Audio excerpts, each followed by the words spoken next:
Just allow yourself now to relax more and more, because the life that you've left.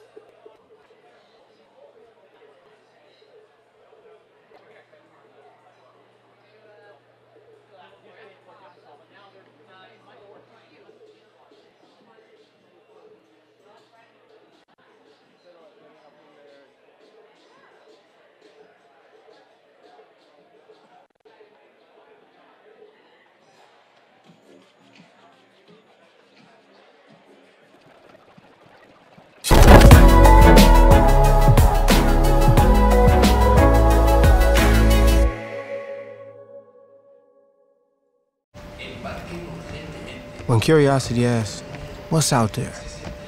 And routine tells you, does it matter? Exploration says, see for yourself.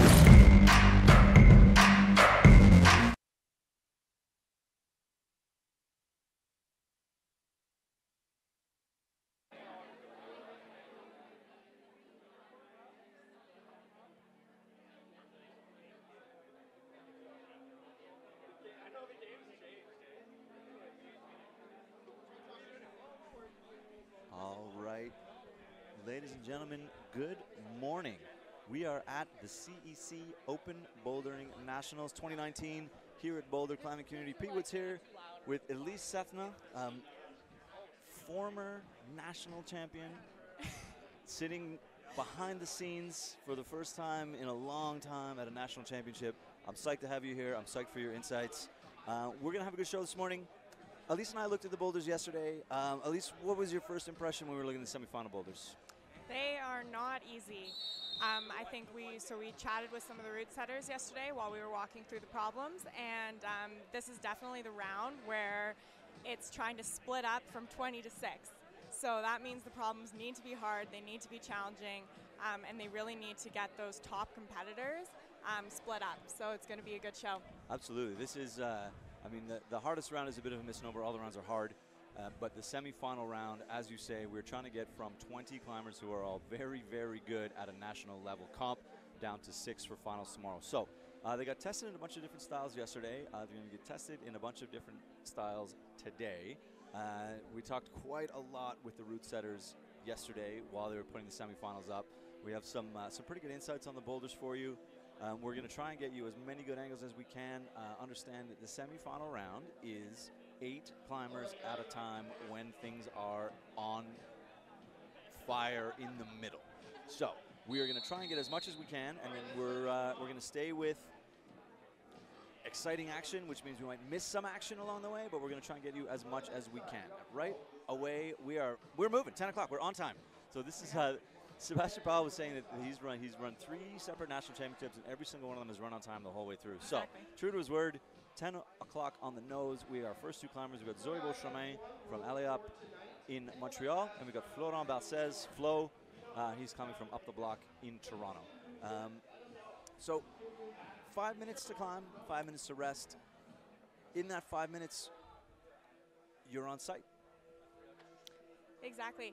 And you'll see Flo, so he's on this first men's boulder. Sometimes what route setters will do is they'll really try to test you on your first boulder for that calm and commitment. So oftentimes folks will come out, they'll be a little antsy, they'll be a little nervous, and on that first boulder, route setters are really trying to test that, can they really come out, can they breathe, can they calm down? Where you see where he fell there, it's really a squeeze. That's a big tension move, and you're really going to need to, you'll see a very small red foot on that volume on the right-hand corner, and that's really challenging to get to. Exactly. They want to see what you can do across the round, and right out of ISO, as you say, at least they are nervous, and that means your footwork can be shaky. We get a similar style boulder here for the women. You see Zoe has forced her way up this little mini chimney, but then she's got to make a traverse. It's very committing across these 2 volumes. So this wall angle, you can't really tell. It overhangs about 5 to 8 degrees, I think, which is a kind of a really beautiful angle to climb on, because you can put some really, really bad holds on there and still force these climbers to hang on to them. So there's committing footwork across here. The feet aren't great, and you've got to transition between those volumes. These boulders of this style that you see Zoe on here, they eat time. Yeah. 5 minutes to climb seems like a long time when you're standing staring at your tea kettle waiting for your water to boil, but it is not very long when you are a minute and a half, sometimes 2 minutes per attempt. This might be a 2-attempt boulder. Exactly. And you'll see she's slowly transitioning her weight over. It's very easy to kind of get stuck going down really low, but that can often push your body weight out. So you actually want on this boulder, like you're seeing Zoe do now, kind of stand up, hardly even use that bonus, but really just use it to transition your weight over, which she's done really well here. Yeah, it's just giving you a little bit, it's giving you clues. So the root setters put holds on volumes to give you subtle clues. You know, they want you to squeeze and grip that, but you see here, the footwork, man, volumes are bad. So that angle of volume on that angle of wall and the amount of friction you need to put into your toes is going to be telling to see who can reel that in right out of ISO. And we see Flo up, I think it's maybe his third crack getting through this transition here. Super powerful and not very good footwork. And it's one thing root setters will often try to do is they'll actually try to switch your mentality halfway through a boulder. So on both of these boulders, you'll see that they have to be kind of calm, collected in the first part of the boulder and then slowly switch to a mode of commitment and power for both where you saw Flo fall, pressing through those powerful white press, and then for Zoe on that last committing move she just fell on. Right. It's root setters, we're going to talk about root setting in boulders a lot. And if you've listened to broadcasts that I've done in the past, I like to talk about root setting a lot. It is, most of the competition is roots. So if we don't have boulders, we don't have things to climb. Obviously, it's about the athletes and what they're capable of doing. However, setting the boulders so that we can split, so that we can test, so that we can make people top exciting boulders, that we make people fall off. That's one of the goals, is making people be unsuccessful. You see an example of Flo's flexibility there, making that transition. That's really nice. Yes, he finally got that foot there. Clock's winding down, about 30 seconds to go. He's got time, but he definitely can't afford to fall off again. It looks like from here, simple moves per top. That's good work. So Flo busted out his splits to get that done.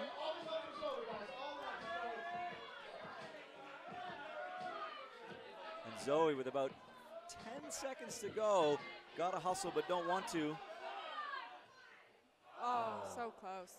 So, it's a heartbreaker. Yeah, it is. And we are going to see all kinds of different attempts to come off the top of that. People who a little bit taller, maybe will keep their left hand a little longer.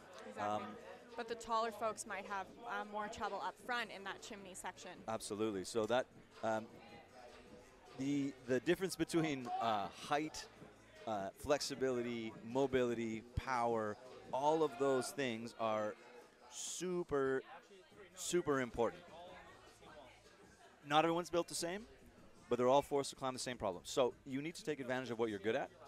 So taller climbers learn to climb squishy boulders. Short climbers learn to be tall. These are just things that we deal with. But what you need to be is strong.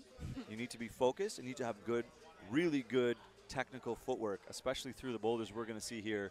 There's some really interesting committed foot style movements where you need to be precise and careful. It's about getting as much rubber on the hold as you can. Exactly. So we welcome out Riley Galloway and Andrew Funk. Riley Galloway is an Ontario climber who just came out of Youth Nationals. And Andrew Funk, a longtime BC strongman. Currently maybe best known for doing acro yoga videos with Allison Vest. So always, Andrew Funk is always in a good mood. He's super fun to watch climb. He's intense, but he does know that he's here to have a good time as well as climb hard. Definitely shows all the emotion on the wall. Yeah, so we get a good look here at Riley sort of working through what the root setters did describe as a chimney. You know, you can't avoid squishing yourself between those two volumes. There's huge dimension volumes. And we're definitely seeing more of a trend towards more of this three-dimensional climbing. You'll see a lot more now versus a couple years ago. There's a lot more volumes. There's a lot more three-dimension in the climbing, which really makes it interesting for climbers. And we're 2 minutes in, and this is how long it's taking Riley to get across to the setup move. And it's a good trick. It's a good route setting trick. You don't always have to make people fall a lot in 5 minutes. You can make them climb for a long time. Oh, foot slip on that volume. It's not the first time we're going to say that on this boulder. If you've done any climbing on volumes at all, you know that the friction on a volume is okay, but remember the angles. So it's a game of angles. You've got an off-angled volume on a wall that's tipping over, and the direction that you want to go is not the direction you can apply force into that volume with. So you're trying to go straight up on a volume that's ideally pushing you sort of more to the right, making it tricky business. Exactly.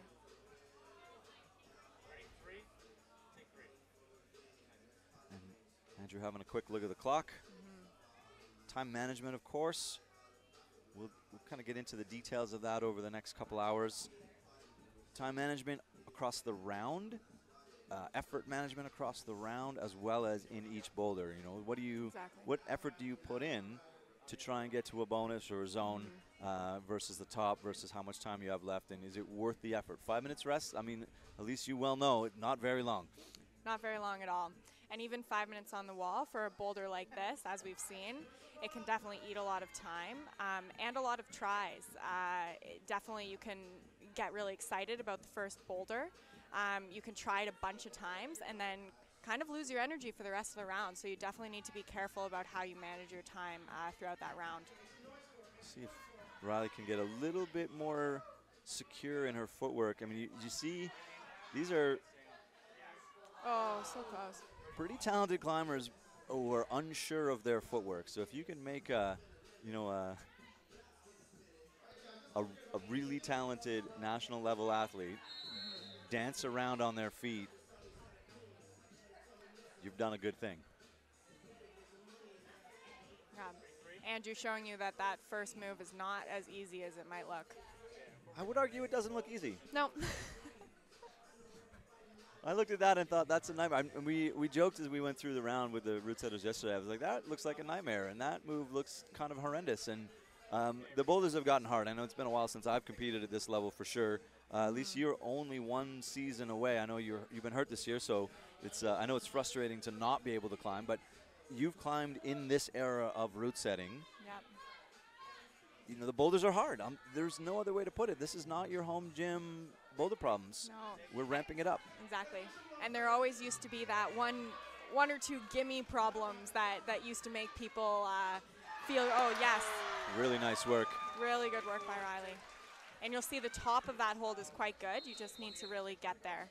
And that was with 3 seconds on the clock. So just in time from Riley Galloway. So that's going to bring us Sophie Buitendijk and local man Scott Evely out to the game.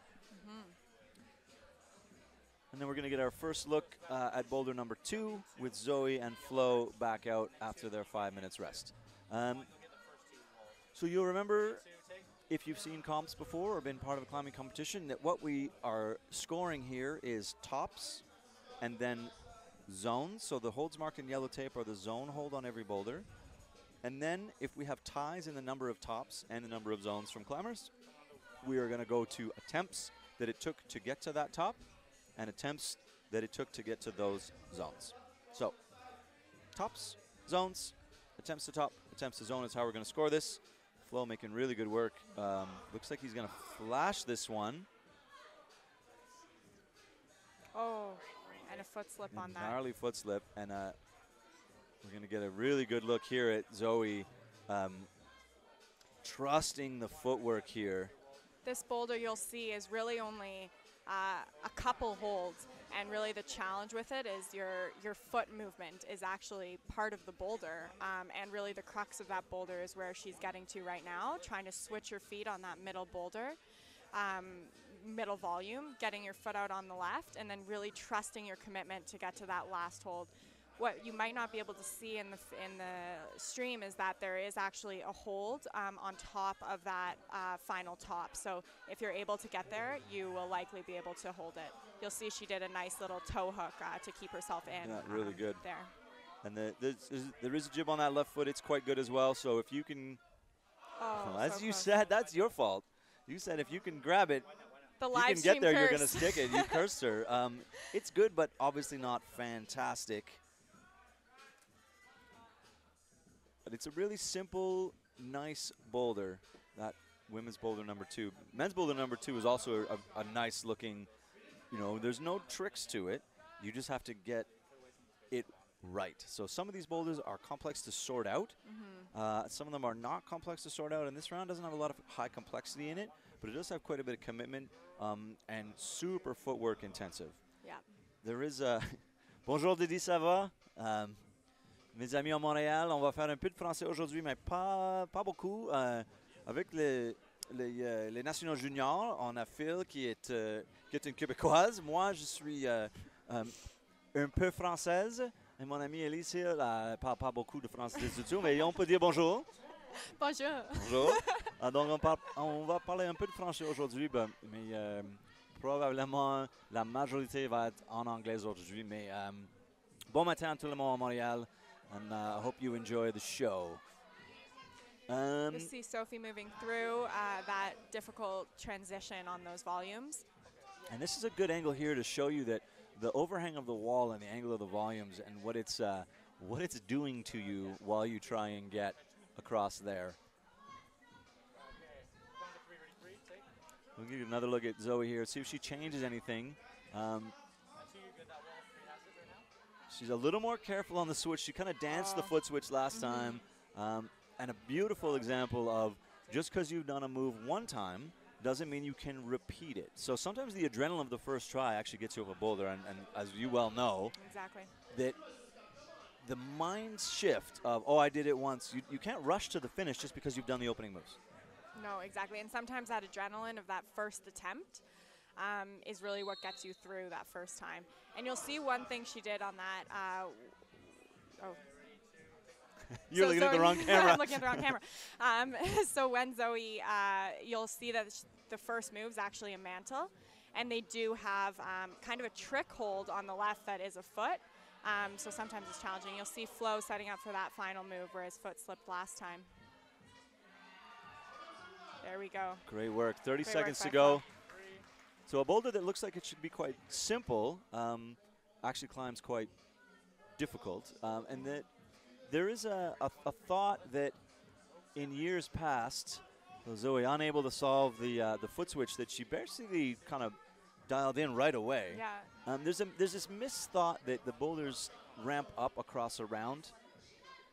No longer really the case in modern route setting in the last, I would even argue 5 or 6, maybe even 7 or 8 years, and maybe 5 or 6 years, that all the boulders in the round, as we got Sophie and Scott unsuccessful in their last tries of the round. All the boulders in the round are of the same difficulty. They are testing different styles, so they might be harder for you because it's not in your style. But what you then get is, if there is a boulder in your style and all the boulders are of the same difficulty, you're going to top some boulders. If the only boulder that's in your style is the hardest boulder, quote unquote, or the easiest boulder, then you're splitting the field based on difficulty and catering to style, which is not what you want. You want to be able to have climbers who are good and strong at almost everything. So we'll get a look here at Riley on the mantle. And you'll see Riley on that left-hand hold. Another way to do this move is staying on that start, but it looks like she's been successful this way as well. One thing that's really cool about climbing is there is so many different ways to do a boulder, and you really need to find what fits your strength. Yeah, exactly. And remember now that they are climbing on site, so there's no collaboration here that you see in a finals round. So they have, in that 5 minutes, they have to read the sequence of the boulder, and then they have to get that sequence climbed. And if they don't do it, they have to decide all on their own, did I not try hard enough, or did I get the sequence wrong? So did I make an error in effort, or did I make an error in sequence? And that's really, really powerful from Ben Newman. Ben Newman coming off a win in Youth Boulder Nationals just 2 weeks ago. Really showed some poise in that round as well. And you'll see Riley, because she started on that left volume when she pressed up, it's putting her in a bit difficult of a position. Now we'll see Really Easy good. top from Ben. That's great. I think that was maybe his Very great. second try. Impressive stuff from Ben Newman. And we get Indiana Chapman here. Oh, I would argue, I think that's a flash of women's boulder number 1. And Riley on the mantle. So if you go to comp season, we are doing live. So all the judges have tablets, which means we've been told, give or take 20 or 30 seconds after a result, so either a zone or a top, that will be in the books. Yeah. So if you have comp season up and you refresh it, you will get live results across the way. Let's see how Riley manages this foot switch. She's finally made that first move. She's looking at the last hold like she wants to jump from left foot here, like she doesn't want to make the foot switch, which, as Simon Parton was telling us, the foot switch is the crux of this boulder. Andrew sending that second boulder. Good work from Andrew.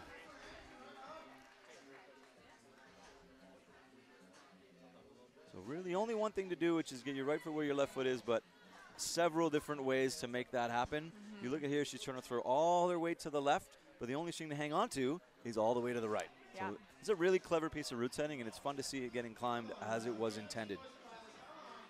And definitely requires that patience, similar to Zoe did the toe hook there to keep her in. It's good stuff. Not trusting that left foot very much. Looking at the time, nice. There she goes. Good stuff. She'll be happy with that. 3 or 4 tries to solve the mantle and the foot switch. And a little bit of time ticking away, and I think everyone's topped. And one thing, so Pete had mentioned that now with new route setting, we see more often than not that it'll be similar difficulty across the round, but different styles. One thing that's really great for athletes, as Pete said, because it allows for different styles to succeed on different boulders, but it also does put a lot of pressure on route setters, because if they get that difficulty wrong across the board, they're going to get it wrong. So that can really cause multiple ties or too much separation where you don't actually see a lot of movement on the boulders. So definitely more pressure on the route setters, but so far it looks like they did a really good job qualifiers, and so far today. Yeah, I would agree with you for sure. They've done a really good job so far. And we have what I would argue is one of the best route setting crews. No disservice to past nationals, of course. We always have good route setting crews, but your chief is Fred Charon, and your Simon Parton is your assistant. You've got the Tristan, the head setter here at Boulder Climbing Community. You've got Selena Wong from Edmonton, who is in the last, I don't know, half a decade has really become a top-end route setter. She set some comps in America last year. You've got Caleb Thomas, also a top-end route setter from Montreal, setting from Alliab. You really have an experienced, talented, creative group of people who are setting your nationals this year, and you're going to get interesting, creative, hard boulders. Exactly. And they all have a bit of a different style. I've competed in competitions where Fred's the head setter or Simon's the head setter. But one thing you'll notice is Fred's really focused aesthetically as well. So he doesn't only think about what the boulder might climb like.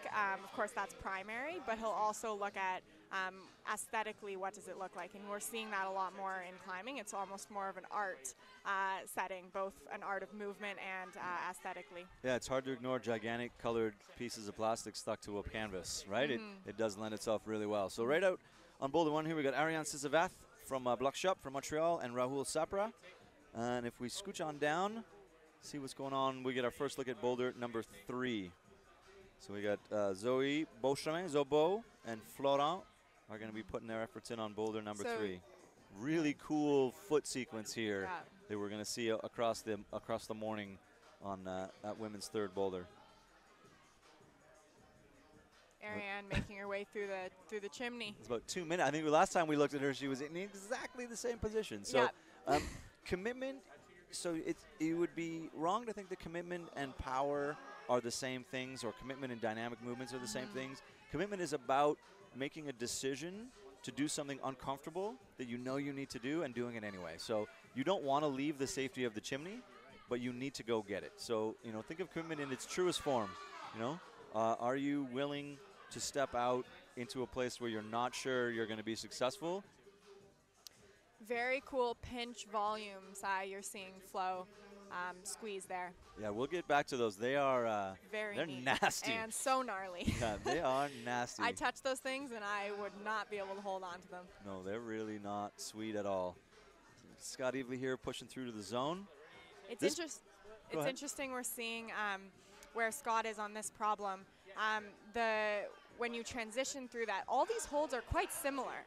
And we're seeing that a little bit more in climbing, where sometimes they'll have a variety of holds and sometimes they'll have similar holds. And this is one of the examples where it's similar. The same holds basically across the entire boulder problem. Yeah.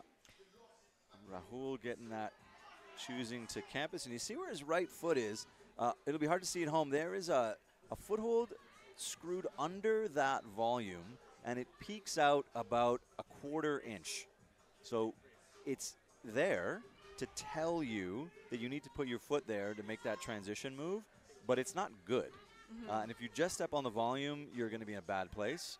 But trying to get your foot on that foothold is just not awesome. No. Sophie Ariane making the move, setting up. and Ariane setting up for the finish again. So took her 2 minutes to get there, and then her second try, having been across those volumes once before, must have done that quite quickly to get back up there. So close from Sophie. And it's interesting, both the women's 1 and women's 2 both have a committing last move. So hopefully they've kind of warmed up that mental state in the first problem and are ready in the second problem. Oftentimes you'll actually see folks in warm-up preparing for those types of moves. So if they see it on the first boulder, they're ready. Flow on these gnarly pinches. So the spine of that pinch is dual textured, and it flares out. So it's skinniest at its apex, and then it gets wider as it goes down. So it's essentially a flat top triangle, but that spine is dual textured, which, although you're not using the spine, it affects the way you grab the hold. So Zoe, we're gonna have time to talk about this, and we'll see if she sticks it. The move here, nice work from Sophie. The move for Zoe is a foot switch. There is a really clever sequence in there. We're not going to give away without having seen it. And when you see it, you'll hopefully will be as impressed as the climbers will be when they stick it. Yeah. So a little bit of complexity in solving that move. You figure it out as you climb into it. So not everything is solved from the ground on a boulder problem. And I mean, at least what do you go through in that first minute or less when you turn around out of the chair? Not necessarily just on boulder 1, on any boulder. You turn around from the chair, the clock started. What's your cycle? What do you go through? So I think every climber is different, and you'll see that throughout this round and in finals, you'll see some folks will spend maybe 20 seconds looking at a boulder. Some folks will spend almost a minute looking at a boulder. What I do is I look at, okay, what are the sequences? What am I working with? What are options? Where do I feel the crux might be? And what are potential options I could do to approach it?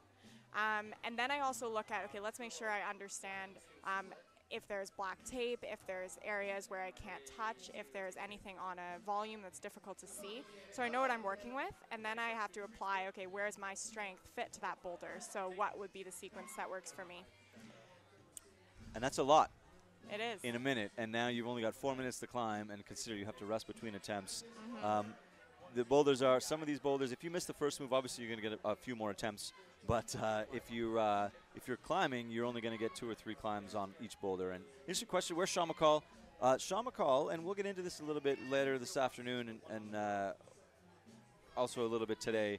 He made the professional decision to go to an international level comp to help him prepare for the start of the World Cup season. So Canadian Nationals is great. It's obviously something that he wants to do. He is a 10-time national champion. He does maintain his status. He doesn't have to worry about making the team. He is last year's champion. He gains a World Cup ranking. But the real baseline issue is that while Canadian Nationals is a good comp because it's home comp and you want to do Canadian National, the boulders are not hard enough to be World Cup. So you would be Correct. So those are within the realm of difficulty. Cup is different. Unfortunately, schedule runs this year. Prepare for the Cup season. This comp is too easy. And I bring up a good point with the new national team squad. You'll see that here on Windsor. So she's part of the national squad because of past champions. The move on Boulder number 3. It's the live stream will come and go, right? We're doing the modern technology and the internet, so it'll be as good. So if it gets bad, so we'll see what we can do on our end. But for the most part, let's try and this. Ben Hopper, Ethan, sorry, another young BC climber, heading up Boulder number 2. You see Olivia on the left screen there. There we go. Sorry, Olivia and Ethan. That was Ben. Olivia and Ethan here. Boulder's number. Just finish at youth. Yeah, as a strong contingent of youth BC climbers stormed down Youth Boulder Nationals this year, just a couple weeks ago. The BC Boys category.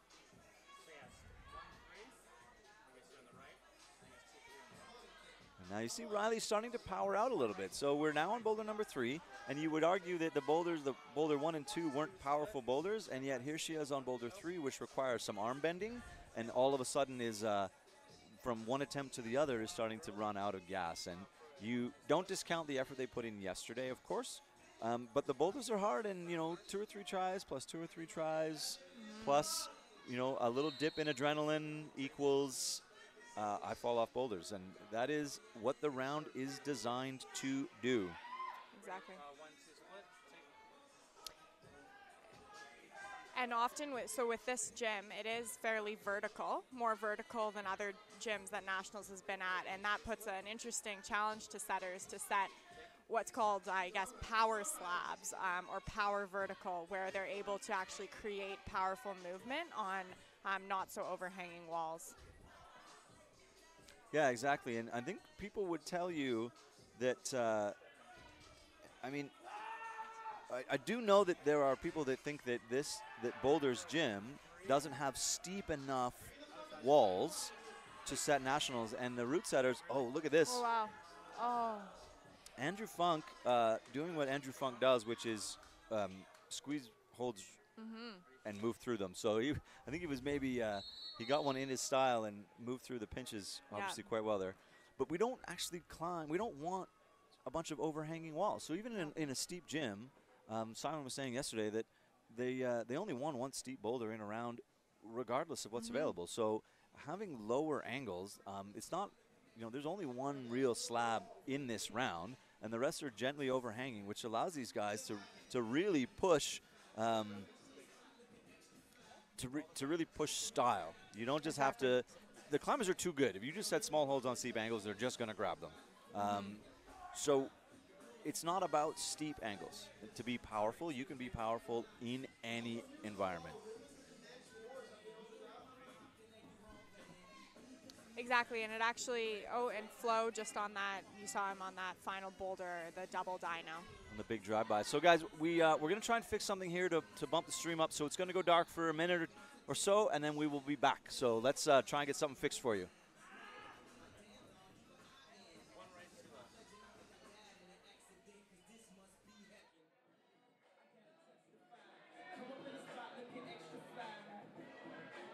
Guys, let's not forget about Flo's in that corner. He's doing amazing. Give him some love.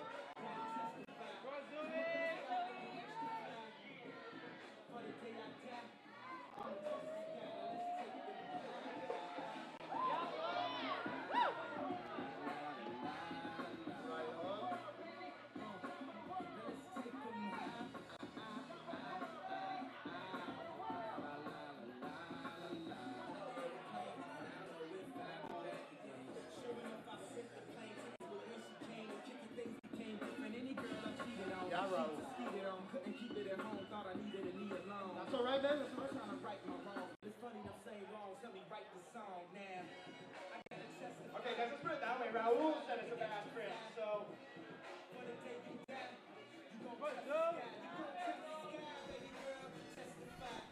All right, guys, we're back. So we dropped the quality a little bit, which means that you maybe want me to make your screen a bit smaller, but we should have better consistency in the flow of the stream. So we're gonna, hey, the internet is the internet. We'll do what we can along the way. Come on, give her some love. Justine from Ontario making her way That committing last move. Oh. We've only seen one top so far from a boulder that we've seen the people get close to.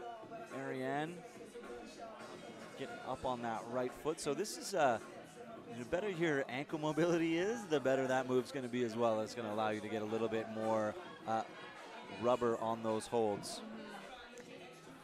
Zobo is going to show us the boulder number 4 for the women. This is a really cool paddle dyno. And one thing on that final black banana, there actually is a jib on the top. So if you're able to create the momentum to get to that final one, you may be able to just squeeze hard enough to hold on. Yeah. You saw Rahul there setting up to go to the last hold without doing the rest of the boulder. You know, just sort of that question that you talked about when you look at your beta and you look at your success on the boulder and think, maybe I should just go for the last move. Root setters sometimes care about that, sometimes don't. And we'll get a good look at boulder number 4 here. Flo with a minute to go on a really nice coordination move, and then really cool top for this one. As described, his favorite move of the round. Using the knee beta. Oh, the Euro knee. And then just not. So we're going to have lots of time to see people try that, but you're looking at him mantle over with his right hand past his balance point on the left side and then having to stand up. It's a super complex movement. And it's really going to push you out. So as you grab that top one with the right hand, you're going to start swinging out. So it's really tensioning in your abs. Oh, nice stick from Justine. Good stuff. Justine was telling me in ISO before we started that she wants a spot on the broadcast platform one day. There you go. So applications are being solved. And a good point on the live stream here, but yeah, we're gonna have the first new champion in a long time. Oh, Flo just slipped. He's got at the end of the time, so that was gonna be his last shot on that boulder. A pretty good round. Pop over to comp season and see what's what. I think he got, I would say 2 tops, I would think, if I'm remembering correctly. But we can check. We have the technology now to go check for that. So Alex Fricker, who is a Canmore native, now living in Montreal, and Bronwyn Carnes from Ontario. BK came off a really good performance at Youth Nationals, and Alex has been an open level competitor for quite a few years now. Ethan Hoffman. Look at these are the double toe hooks from Indiana. And that is not, her left hand is not as good as it might look, and it can really kick people off if they're not prepared. You get something to crimp finally here as well, which is both good and bad. You're like, oh, finally I can get my fingers behind something. I've had 2 boulders where there's really been not a lot of grabbing going on, but then at the same time, good effort from Riley. You maybe haven't crimped anything for a while, so it's the flip side, right? I haven't crimped anything. I'm excited to crimp, but then I have to fold my fingers around behind something. As you look at Ethan there trying to get bendy, finding different ways to solve the start of that boulder. And there's only one way to do this, just whether or not you can generate leg momentum in the right direction in an overhanging wall, followed by arm momentum in the right direction on bad holds on an overhanging wall. So and it really is a learned movement. So it's really a try eater. It's something that can really split up the group just by attempts, because folks that are able to get out, commit right away, will definitely have less attempts on that, and that will make a big difference in the end. Yeah, and it's your 4th boulder, so you're going to try it till the clock runs out. Exactly. Yeah, so you might get a zone, but it might take you 6 or 7 tries to get there. And learning a movement that difficult in less than 5 minutes really is something that people have had to get better at in modern style competition route setting. It didn't used to be that you had to learn a movement. You might have had lots of, very close from Olivia. Yeah, you might have to learn a dyno, but the dynos weren't complex. They weren't trying to solve hand and foot movements moving in different directions. So now we're asking people to be mentally a lot better. And we get a look here at Ben Newman through the pinches. So we're asking a lot of these climbers. and especially now you're a youth climber climbing in open nationals. You've had some experience, but these are the big kid problems. You know, we are not, you're climbing, you know, into an open category as a junior.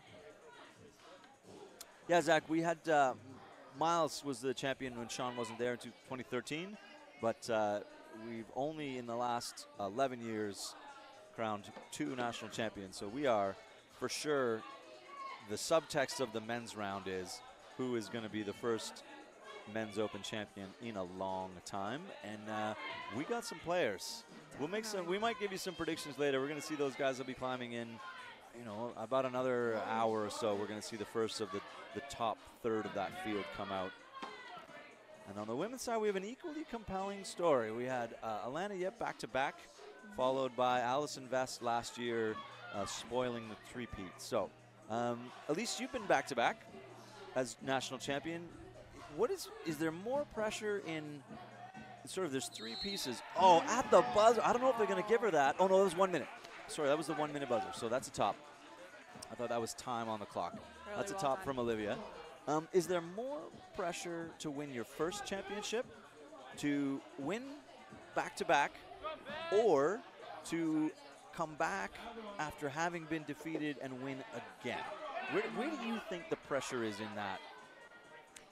I definitely think the expectation, the pressure that comes from expectation is a lot more than the pressure of a new champion. So, you know, talking to Allison, it'll be interesting to see how she handles the pressure of trying to do the repeat. But there's definitely also a lot of pressure from Alana. She's been giving a lot of spotlight in terms of the Olympics. She's definitely a golden child of Canada. So will she be able to handle that pressure? Where, you know, a lot of people do have her as the favorite to win. It's true. Oh, and you, Andrew Funk with 2 seconds on the clock running up the top of that boulder, and Riley just gave everything and was unable to stick the complex dyno. Brahman flashes the dyno on women's 4. That's a good bet. Bronwyn is a powerful climber. I was talking to her yesterday after qualifiers, and she was saying her favorite boulder from qualifiers was the overhanging power problem. So I can definitely see her being pretty happy seeing that double dyno. Yeah, and remember that every time they turn around from the chair, they're getting their first reintroduction into what boulder is waiting for them. And you've seen the angles in the gym. So in the qualifying round, you know what angles are there. And then you've got that, I hope I get boulders on this angle or that angle. I hope I don't get boulders on this angle or that angle. Even though you know you're going to be tested across all 3 rounds on all of the spaces in the gym, you've got a little bit of hope. You're like, oh, please let me have a steep boulder that I can get my mitts around. Then I'm going to be successful. Definitely. And there wasn't a lot of super dynamic movement in qualifiers, so this will be new for them for their competition. Yeah, you're gonna look at Kinder McNamee on your left, one of the McNamee twins. Super strong, super methodical, slow moving. Like all of the things that aren't fast and dynamic are the McNamee twins. And this round might serve them really well in that regard because they are strong. Oh my goodness, and sort of Sophie Buitendijk coming off the match there. I don't think that's a top. No, and so the top of that problem is really similar to a problem they actually saw in qualifiers where they really need to press into the top. So definitely trusting your feet there and getting in just the right body position to press into that last hold. It's not over when you touch it. Yeah, and there's nothing to grab. Like you're not, like there's no, oh, thank you, I finished a boulder, I can swing and grab and turn around. It's, that boulder moves very dynamically at the beginning, very slow at the top. So the reverse of the 2 intro boulders, which were slow at the beginning, dynamic at the top. So they're making you control your behavior in different ways. We see Rahul coming through the first pinch move. He does have a big wingspan, and he didn't look stretched out there at all. And then we toe hooking nothing. There's nothing under there. There is a very small crimp that you saw him come through on, and it's sort of an under-over rose move into that corner. So he came through there really well, but the top of half of that boulder is much harder than the first half. Comp season I flew with one top. My memory is really not as good as I wish it was. I would have argued that he also sent 2, but maybe he didn't. So if that's wrong, he'll appeal it. It'll get corrected. But for now, we have to believe in the judges as we watch Audrey here on your left from Montreal come across the slabby volumes. Longtime competitor from Montreal, from the Bloc Shop. Super good attitude at every comp she's in. Always a smile on her face. Always a smile on her face, super high energy. Throws herself at boulders. Well, Ivan Liu here on about his 4th try, I'm going to say. Yes, moving well. Good stick from Audrey. And that right foot, you see Ivan's foot slip there. He looked happily set up to make that finish move. The top of that blocks, that's the hold company there, blocks. The top of that hold is awful. It's just not good. Not good, and we've seen it a couple times now, that foot slip. So for Buitendijk, who, having been on the top of the boulder, has not returned. But a minute to go with nothing else to try. This is empty the tank territory. So let's have a look. We'll stick with Sophie here, see what she can do. And this is an interesting example where on that final boulder, if you get to the top, it's really easy to kind of push yourself to keep going and really waste those tries. So it's hard to kind of calm your mind down, manage those tries, especially on that final problem when you know you have everything else to give. Exactly.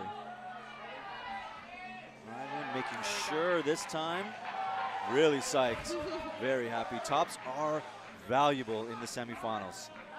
Very, very valuable. Oh, we're gonna, with 5 seconds to go, maybe she knew she had to rush it. Not the kind of boulder you want to rush it on. No. Really, that boulder, if there's one word for the setters, it's frustrating. It's definitely a frustrating boulder. You're going to get there, you're going to think it's almost over. You see the finish hold, but it's really difficult to keep that balance and keep that tension and manage your feet through those transitions.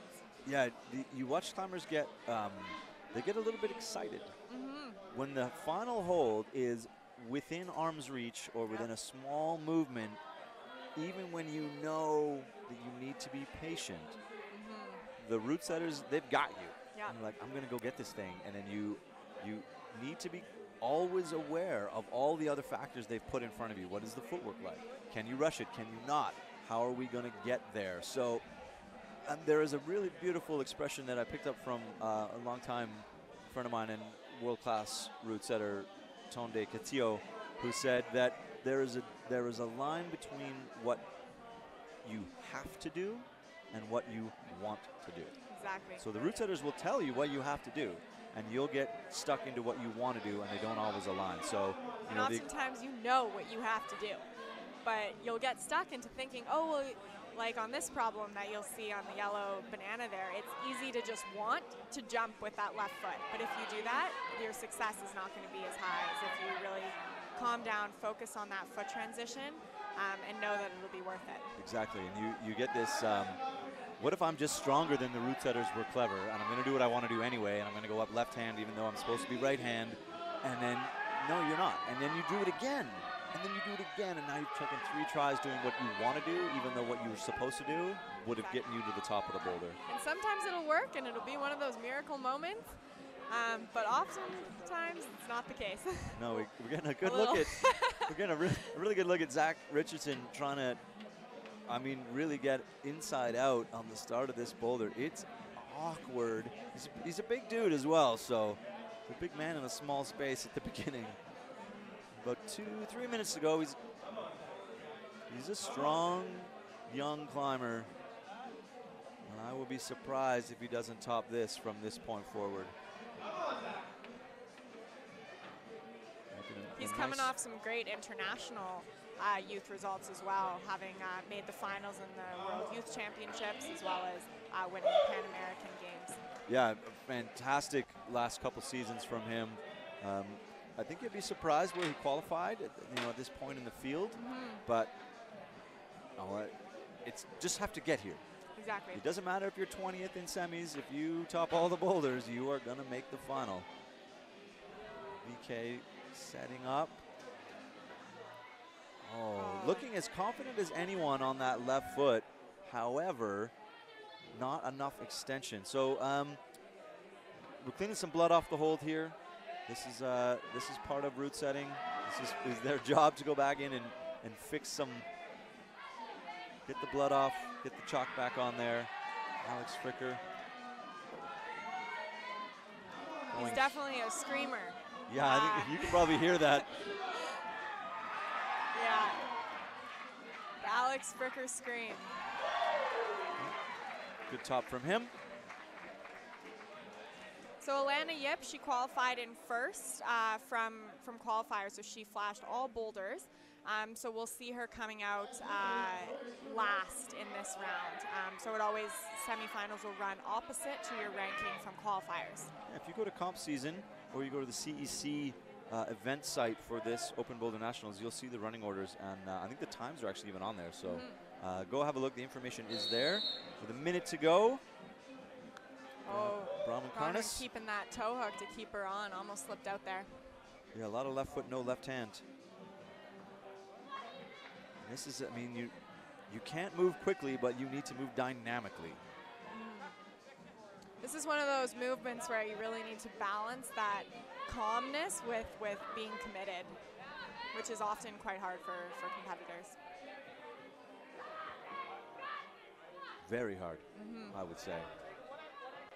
But she's maybe ill-advisedly going for one more swing. Although, I mean, it's really, really hard to have touched the last hold and walk away. So route setters really, really get in your head with effort and attempt management. So they can make you try a boulder more than than you're training. That a year's worth, or 2 or 3 or 4, or a season, a career's worth of training has told you not to try the boulder again. Yeah. And yet, with 25 seconds to go, you're like, what if I get to the top this time?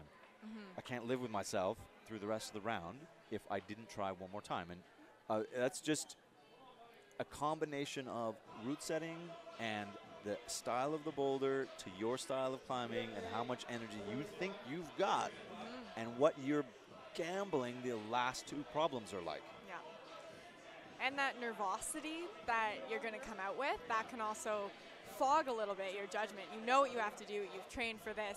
You know the process. You've competed before. But you're in this moment.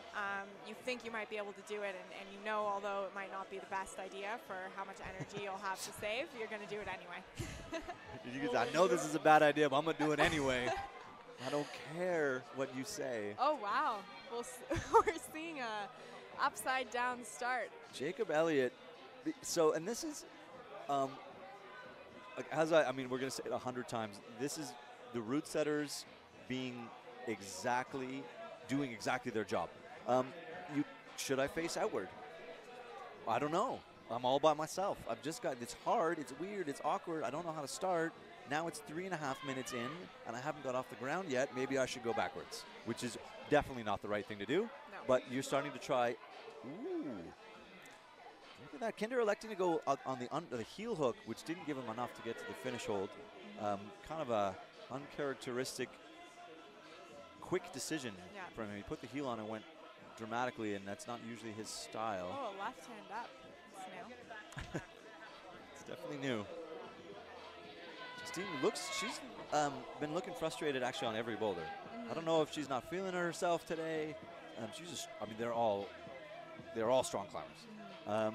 But she doesn't look psyched when she's been coming off these boulders. So there's definitely a feeling where you look at the boulder and think, it actually doesn't look that hard.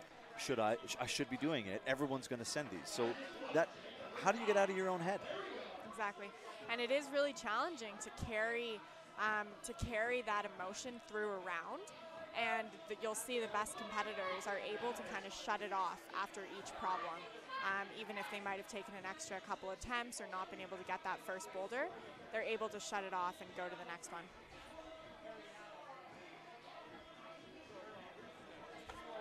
We got May Nagasako on your left on boulder number 1. And Audrey La Rochelle working on the finish of number 2. This committing first move still giving folks problems even throughout the round on that boulder number 1 and number 2. Jacob maybe. And it's, Elisa, I'm sure you've been in this position before and not been psyched, but what do you do when you can't get off the ground on a boulder? It's frustrating, but I think, and this is where it really comes into, do you try a bunch of different ways? Try out, try in, try different limbs on different pieces of tape, or do you really stick to one method? And then what do you do when that boulder's over and your 5 minutes is done and you haven't left the ground? So there's a piece of, I was unsuccessful in topping the boulder, but at least I got up some pieces of it. Is it that much more crushing? And I mean, I know the feeling too, that it's to not get off the ground and then have to turn around and climb 3 more boulders. Yeah, it is, and it definitely is frustrating, but that's where when you're sitting in that chair, you really need to calm down and know that there's 3 more boulders left and everything can change. And it often does. It really often does. Maybe that problem wasn't your style, but one in the future will be. Great top. Top from May with about a minute to go, solving the puzzle. And May are only foreign national in the semifinals for women. Yeah, and a Toronto native for I think about 3 years now, but Japanese by heritage and by country of origin. So she is a foreign national even though you live in the country. So we get some people saying the volume is not high and some people saying the volume is high, and that could be a you problem instead of an us problem. You know, if some people are good and some people are not good, then there's only so much we can do on our end, and we don't want to crank the volume through the ceiling. You saw Kinder there. Again, he started to remove the heel and then flipped it. So ultimately he's going to be unsuccessful on that boulder, and we are going to get his brother Guy coming out on boulder number 1. And the running order has been flipped on us, so we are now getting Eva Thompson on boulder 1. Eva Thompson, our first local boulder climber. And sort of a bit of a, what's the right word? The wry smile of, oh, that's what I have to do on the 4th boulder. That's what you need me to do? I suppose I'll give that a try. Really challenging after going through an entire round to then be given a powerful problem like that requires so much commitment and so much strength right off the ground. That really means that you really needed to keep that energy throughout the round so you have something left to squeeze. And by, you mean devious? Yes. Yeah. Not very nice is the way that Root goes. setters can be quite cruel sometimes. Yes, they can. At least in your head, you're thinking, I can't wait to get my hands on that. You'll see Fred Charon guy. Look at Guy this. here actually pulling his leg up. That's a common tactic from a lot of competitors, is to actually use their hands to try to get that momentum down for their foot. And it may be time to work on the mobility, Guy. Yeah, right? Flexibility is key, especially on these volume problems. Yeah, you got to be able to get your parts into the places they belong. Get a good press through.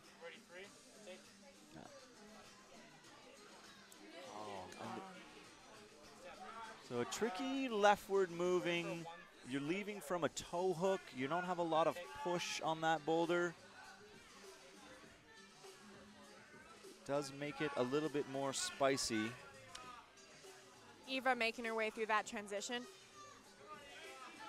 Eva's a very calculated climber. She often will climb a little bit slower, but will often be really successful on more of these slab style problems. Good stick here.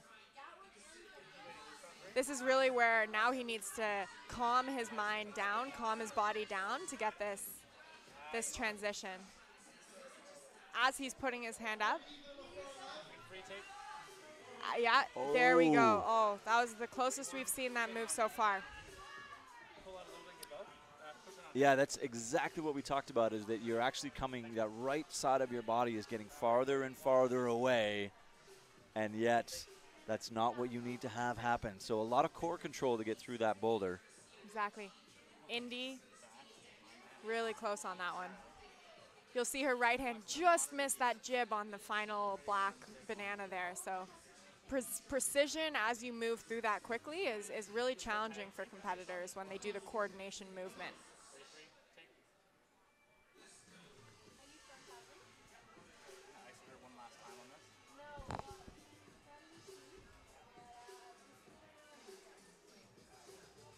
You'll see Indy trying to figure out, does she try right now or does she take a little bit more of a rest?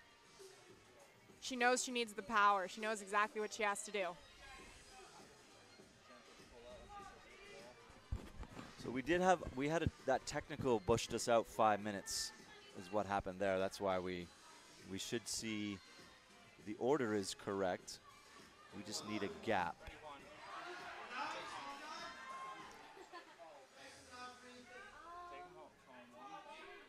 Eva back up there. Guy not really trusting that foot on that volume. It is not in a great position. You really need to transition your hips over on the right. Keep that squeeze as hard as you can. And trust that foot as hard as it might be. He is getting way over there. There we go. That's a good solve of the puzzle from Guy McNamee. Awesome. A lot of patience in his climbing.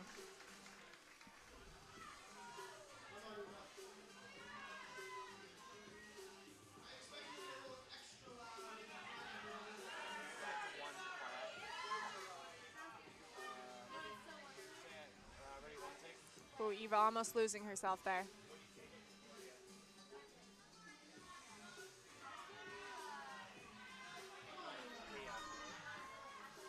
12 seconds left. There we go. You saw her kind of look back to the clock to see how much time she had left, and it almost seemed like it rushed her a little bit. Yeah, it did.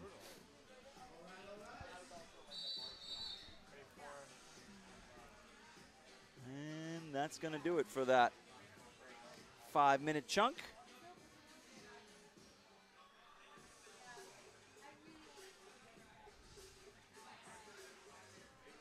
Got Ivan Liu on boulder number 4, Kinder McNamee on 3, Jacob Elliott's going to be on 2, and we're going to see Tosh Shirkat for the first time. Our overall series sponsor, Mount Equipment Co-op, obviously a huge partner for CEC this year.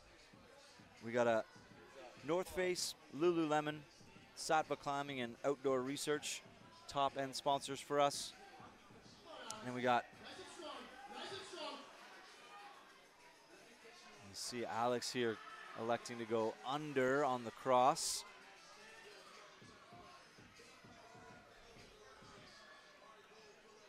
Really fighting to stay on now. He's got to make this match. Trying to do the piano match. And he's got to go back, though. That's a lot of finger effort on this boulder. That's a steep part of the wall. Oh, super hard to get any purchase on there. Yeah.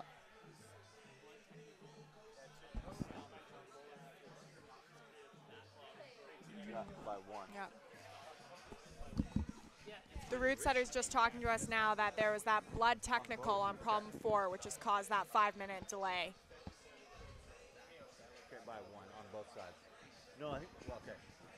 So one thing as competitors go through, if they're bleeding, they actually need to stop that blood themselves and manage that. So if they're not allowed back on the wall while they're bleeding. So oftentimes competitors will carry around a towel, tape. These walls are sticky, these holds are sticky, and that texture can often sometimes cause some blood and tears. Sometimes both at the same time. Exactly. But yeah, you're correct. There was a technical for blood on number 4. It didn't affect the men's side. Sometimes they stop both rounds at the same time. Maybe it did, because now we're seeing Zach Richardson on boulder number 2. So this is going to really mess with my spreadsheet functionality here. But I will try and fix it. Ariane,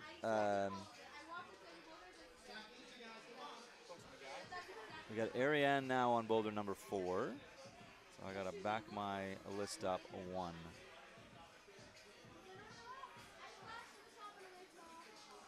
Oh. Alex Fricker going back. Is he going to go under again? Or, yeah, so he's vying to stay with the same sequence, which is interesting. That means the match was worth it for him.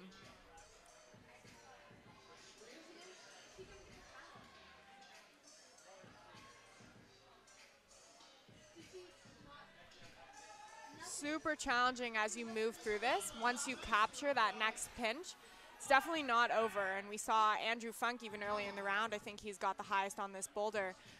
Once he finally reached that, it's easy to go really quickly, thinking you can kind of jump to the finish, but you definitely need to slow it down even once you get there. And you got to walk your way up those pinches. It's fatiguing in your hands to work through really, really wide pinches like that. On not a great foothold. So you're walking up a volume and you're staring at what's going to be a kind of a swinging move.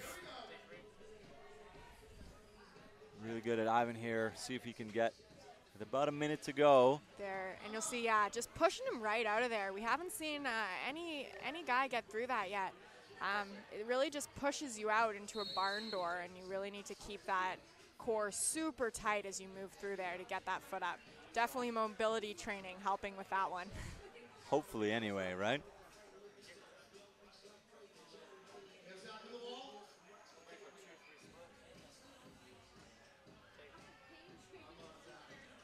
Nice. Zach moving through. Oh, just losing energy on that.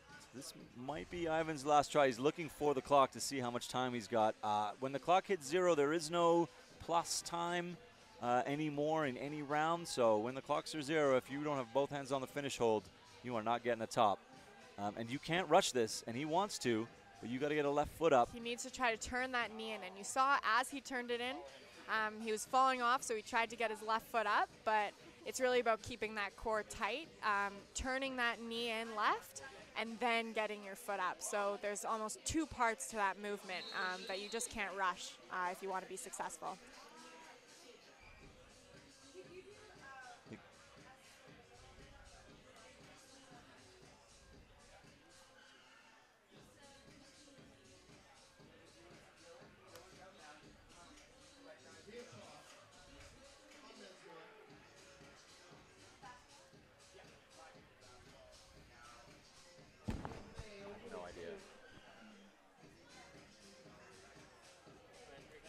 Stop them at different times.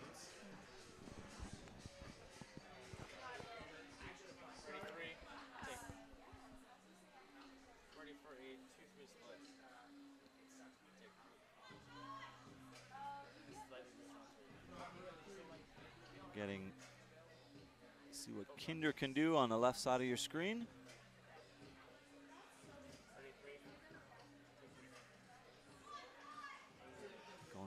Not being able to hold those toes to control the crimp on the underside of the roof. They're not very good. And May here on boulder number 2. There we go, pressing up. It's interesting to see a lot of the folks starting with their left hand on that leftmost volume. When we were talking to the setters, it's interesting, they actually saw that as the foothold, and they actually anticipated folks would just press up straight from the those 2 starting holds. Which actually will set you up better for the next move. So it almost is a trick by the root setters to press them out left where there's a better hold, but will set you up worse for the rest of the problem. Exactly. So oftentimes as you're climbing, you'll need to both think about the quality of the move that you're on, but also how it will set you up for the next move. And that's really where that problem solving comes in. And it's easy to get walked into a corner where you think, oh, I'm going to do the easy thing and not realize that that's made the next move so much harder. Exactly. And sometimes it's worth it. If you just want to get that zone, it's maybe worth it to do that easier move initially just to get that hold and then think about how you might want to set yourself up for the next one. Right.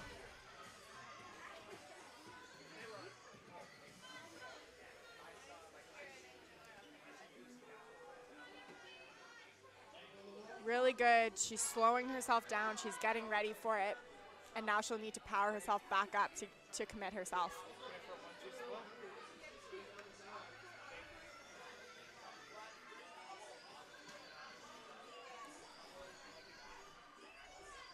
So the hold on top of there, on the top of that woman's number 2, it is actually quite good. And the reason they've done that is to even out if you're short or if you're tall. Even if you're able to just reach it a little closer, or if you need to jump, it shouldn't be too different of an experience. So if you're able to get over there, the intent is that you should be able to squeeze hard enough, but easier said than done. Easier said than done, absolutely. We do trot. Great top by Tosh. Really nice from Tosh.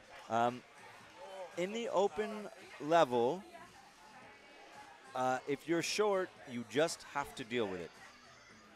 And I was talking to Becca Frangos, which we'll see pretty soon here, and she was letting me know that she's been training specifically on a lot more strength, a lot more legs, a lot more to get her ready for bouldering. Lead is her favorite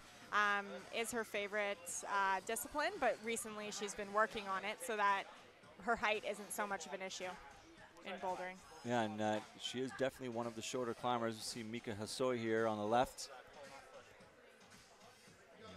Maybe. Me. So that's.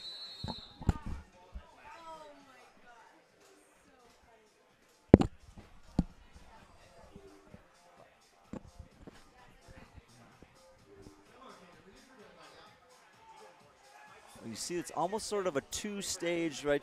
You got to get your weight over your left foot, and then you've got to generate the upward direction. Jacob getting a good top on 3.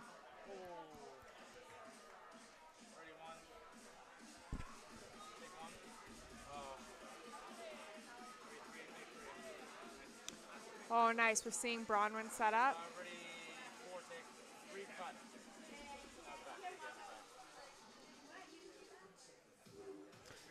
So just out of the screen there, it might have cut out a little bit, but Bronwyn had just started the transition over on that third problem, where we haven't yet seen any competitor unlock the sequence that the route setters had intended. So hopefully when we see some of the other competitors come out a little bit later in the round, we'll see that sequence unlocked, hopefully.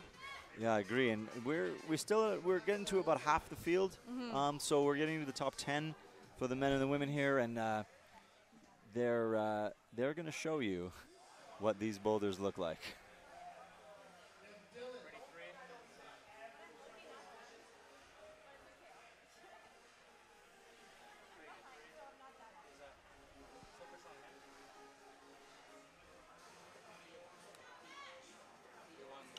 Zach setting up at that pinch.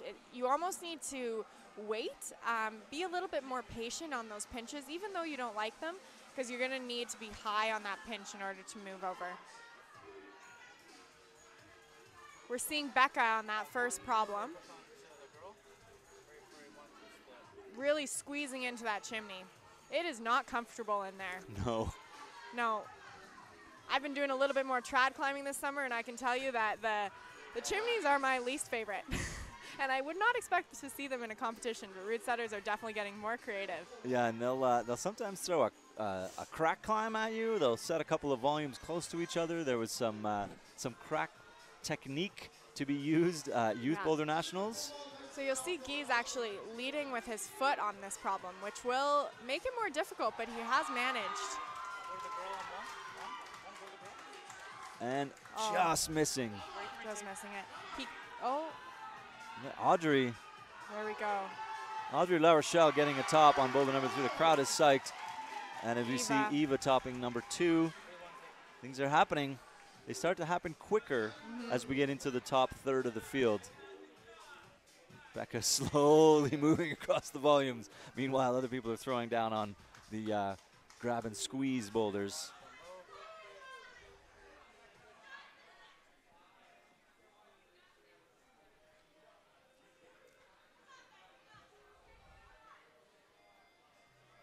Becca super slow on that transition, but she's going to need to pick up the commitment and power on this final move.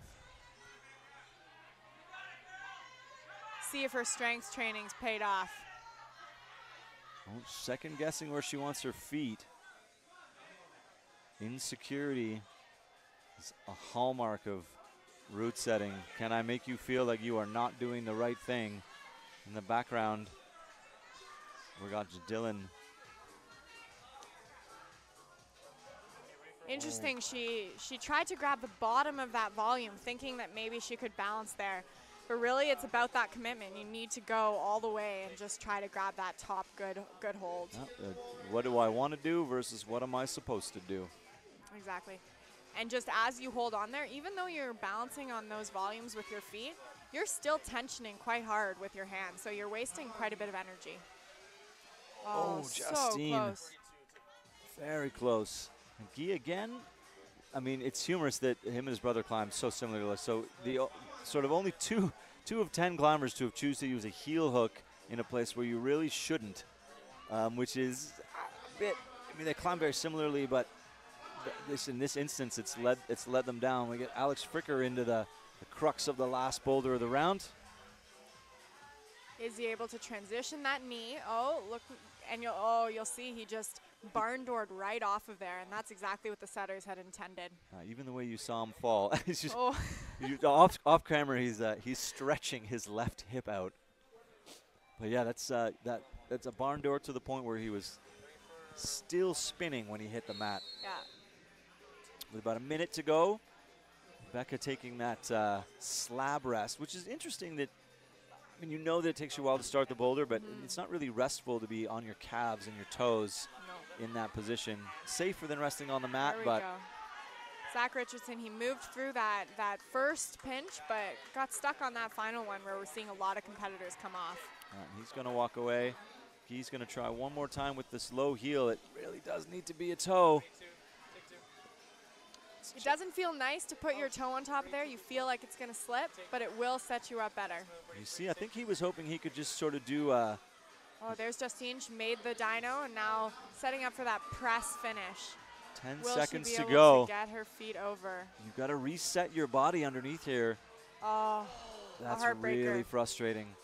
She rushed it because there wasn't enough time on the clock, so she tried to match, as you saw, in a position non-ideal. So her feet and her center of mass were in the wrong place for that last move. And it is designed to be a press, but also a balance press. You've got to get your feet in the right place. Got to get set up in a position that is going to be successful.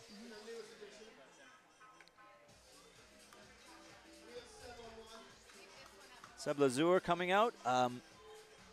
Multiple podium climber, which, you know, he qualified in 6th place, which is you should not take the top 10 climbers, their position in the round as anything other than, you know, I had a pretty good qualifier. So Seb Lazur, definitely a favorite to make finals, definitely a favorite to be on the podium. You know, slipped a couple times yesterday, no big deal, but he's gonna show you some things this afternoon. And we saw Bronwyn there, one of the power climbers in the round, even getting spit out on that double dyno on the 4th problem.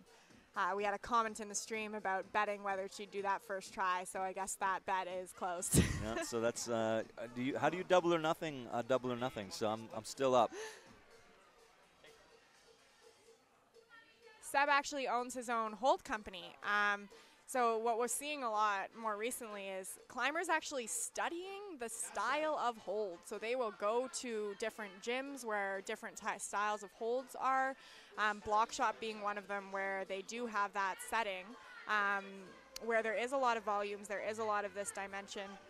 Fred is one of the head setters at the block shop, owner of block shop, and Seb is one of the athletes at the block shop. So hopefully he's had a little bit of experience on this style of bouldering. Tosh, so that's 2 tops for Tosh Sherkat. That's a good start. That is a very good start. Mika on problem number 1. Super strong coming out of youth.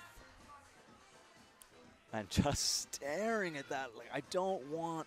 So I encourage you to go. Yes, wow. That was awesome commitment from Mika. And really good springy legs. So she full extension. Look at Kinder McNamee here, almost getting it right.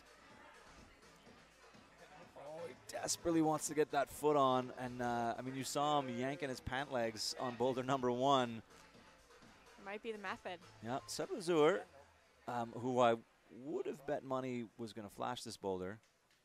Maybe took 2 minutes to brush it, but I don't think so. So I think he did probably slide off somewhere when we weren't So looking. he still needs to touch that bottom one to get set To for get the start. started. Yeah.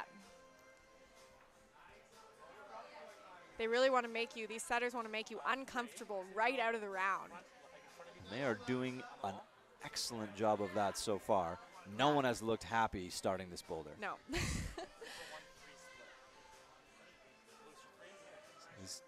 And he is Sebastian is an insanely experienced competitive climber.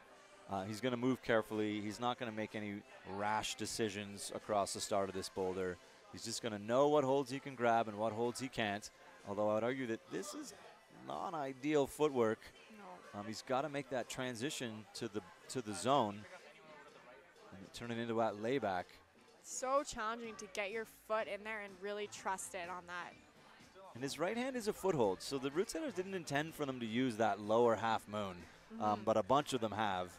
You know, it's the kind of very casual top. So you saw him a big exhale. It took him a long time to get there, and he's obviously expended a lot of energy, maybe holding your breath a little bit. You've got your heart rate up, and more than you wanted to on boulder number 1. He's going to need to shake that off for the next problems. This is a super interesting problem because as folks, as route setters put a hold on a volume, it almost tells the climber where to go. But for something like that, it adds a little bit more complexity with challenge. Even though they know they have to put it there, it's not always as easy. Jacob Elliott.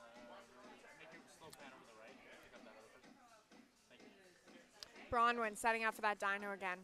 Oh. And I mean, we did say that we thought that she would basically put that move away.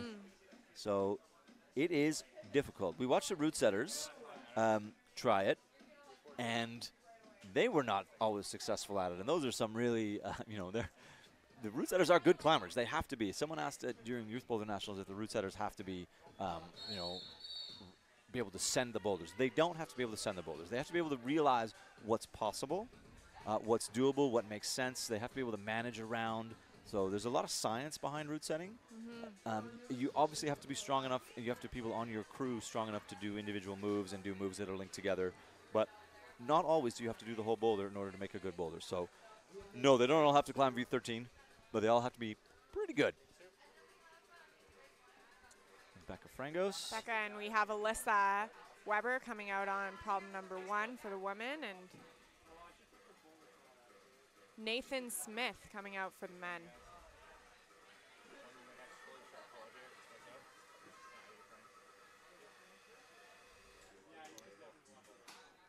Becca reaching that bonus, but her starting out left, especially as a shorter competitor, is going to put her at a disadvantage. So, oh.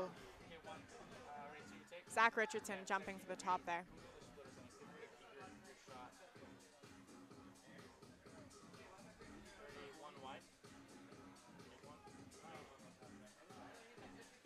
Alyssa Weber, this problem number 1 just eating people's time. Nathan Smith making a transition. Back-to-back team block shop climbers. As we see Guy McNamee getting back around on the volume to make this match. So a lot of rock climbing to not go very far. Good flash from Nathan Smith. Let's see if Guy can get his mitts on this pinch. Bottom of that thing, as we said, dual textured, so he's not going to be super happy till he gets his thumb over it. But using the wall to press into that. So this wall actually changes angle a little bit. So throughout the entire competition wall, there actually is a seam throughout that will change angle, which adds a little bit of complexity for the setters. It enables some interesting movement. Angle changes are always really good for setters to set around. And we'll see they've used that a lot in this. On the right-hand side of the screen, in between women's 1 and men's 1, is a large overhang that they easily could have set a really easy purchase kind of boulder straight up that power face, but they've chosen to instead use the angle changes to add some three-dimensional movement. Exactly, and you see Eva Thompson pushing through, but unable to make that stick.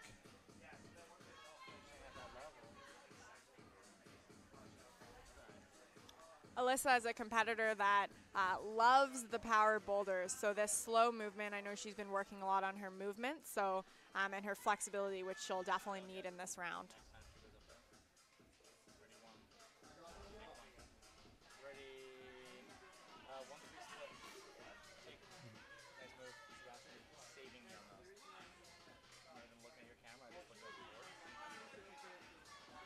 Zach getting Zach. shaking. Oh, so I mean, that's what they want at the end, is that you've got to be dynamic, but you've got to be in control at the same time. Becca Frangos getting frustrated trying to get that left foot up. The frustration boulder. Really springy from Alyssa. Really great. So you see that difference between these last couple of women and the beginning of the round is that ability to generate force from an uncomfortable foot position. And they both did that move springy, comfortable, and generated that ability to go up. So we have a question here from the live stream about how breathing plays into success.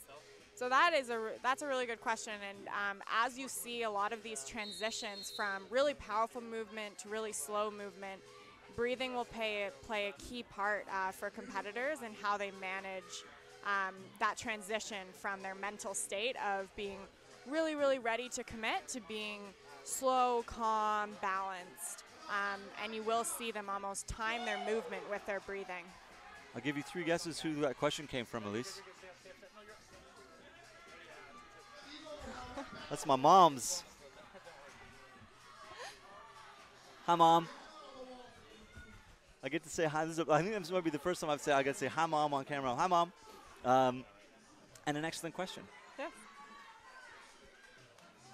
Becca with about 15 seconds to go. I'm not entirely sure why she would have chosen to put one more try into this boulder, knowing how technical that last move is. But prove me wrong. Oh, so frustrating. You can see it on her face. Yeah. Yeah. She had that kind of, I mean, body language will tell us a lot, but what happens in the chair in that 5 minutes is the difference. So you don't have to be calm, cool, and collected 100% of the time in a climbing competition. You can show frustration. You can kick a chalk bag. You'll get yellow carded for it. But if you can regain composure in the chair in 5 minutes and get back on the next problem and the one after that, then you're in a good spot. Some people need to release emotion. Some people need to look calm. Some people need to be kind of even keeled the whole way through. But almost all of these guys will and women will show frustration along the way. And you should never watch a comp and think that someone should be less or more calm, should be less or more excited, emotional. I mean, Alex Fricker yells. That's fine. Becca Frangos yells. And you're like, oh, well, I never hear Jay Hollowatch yell. Well, that's fine. That's not the way he is, right? I've never seen Sean McColl kick a chalk bag. Well, I would argue I have, just not in a space where you've seen him do it. So frustration is real, but if you can get your wits about you in 5 minutes in a chair with your headphones on, get it right. Drat! A different Kathy Woods. Aw. Oh well. Nice try, Pete. I was sure that was my mom. What are the odds, I guess? You see if Toshio trying to make it 3 for 3. And looking good on this pinch. This is as good as we've seen. Wow, he's looking strong today. And you'll see similar to how Andrew dealt with it, kind of keeping your feet under and moving over. But I think they need to think about the angles of the wall a little bit more and how they could potentially use that opposing wall to create some opposition? Opposition. Thank you, Pete. That was exactly the word I was looking for. You talked yourself into a corner that was really easy to get out of and then just didn't go. You're like, you had it. B. Evans out on boulder number 1 here, also coming off a wonderful youth performance just a couple weeks ago in Montreal, proving herself to be a strong young climber. I've spent a lot of time talking to Andrew Wilson, who's the national team head coach. You see Lucas Uchida, by some a favorite to podium at this event this year, making Pretty smooth work of boulder number 1. Oh, B just missing. Jacob Elliott, we're going to try and get a look at here, shaking like a leaf, but getting his left foot up. This is where you want to be. Look at this, ladies and gentlemen. As designed, Yes. Jacob Elliott putting a top down on boulder number 4. The first top we've seen on that boulder. Really good stuff. And it didn't look comfortable. It didn't look good, but it really controlled. But has the be the left on situation? Ooh, and you know, it doesn't have to be dyno. It's not that you're far away from your hand to be at. So the tank has super power. Guess that Lucas missed his given went back, but carefully time. Oh. You see the finish the roots of the wrong place. Foothold around. You make that hold else other than a very small hold. Then they're just with 20 get proved useful. And it's the angle form that you need to do on the boulder. So if you're able to the angles of the holds, you will know that if the angles face that way on that third men's boulder, you likely will need your feet opposing. So using that opposing wall may help them to secure that final hold. But it's not comfortable, it's not good, and it's going to put them in an awkward position. But it might be better for that final clasp. Exactly. Get some purchase on that final hold. And if you just make that jump, you have to squeeze really, really hard because your momentum's taking you away from the direction. Like, holds get better and worse as you swing left and right and up and down on them. That hold is really, really good if you were hanging straight down on it on a wall, but it's facing away and to the left on a wall that angles down and to the right. Exactly. So if you, as soon as you start swinging, it gets worse and worse and worse and worse. And Mark trying to start out, but then vying for the inward start. Immediately flipping out. back and forth. When in doubt, face out, which is good advice and also not always correct. Yeah, like in this case. Like in this case. But he's also, like, he's sort of testing it. Exactly.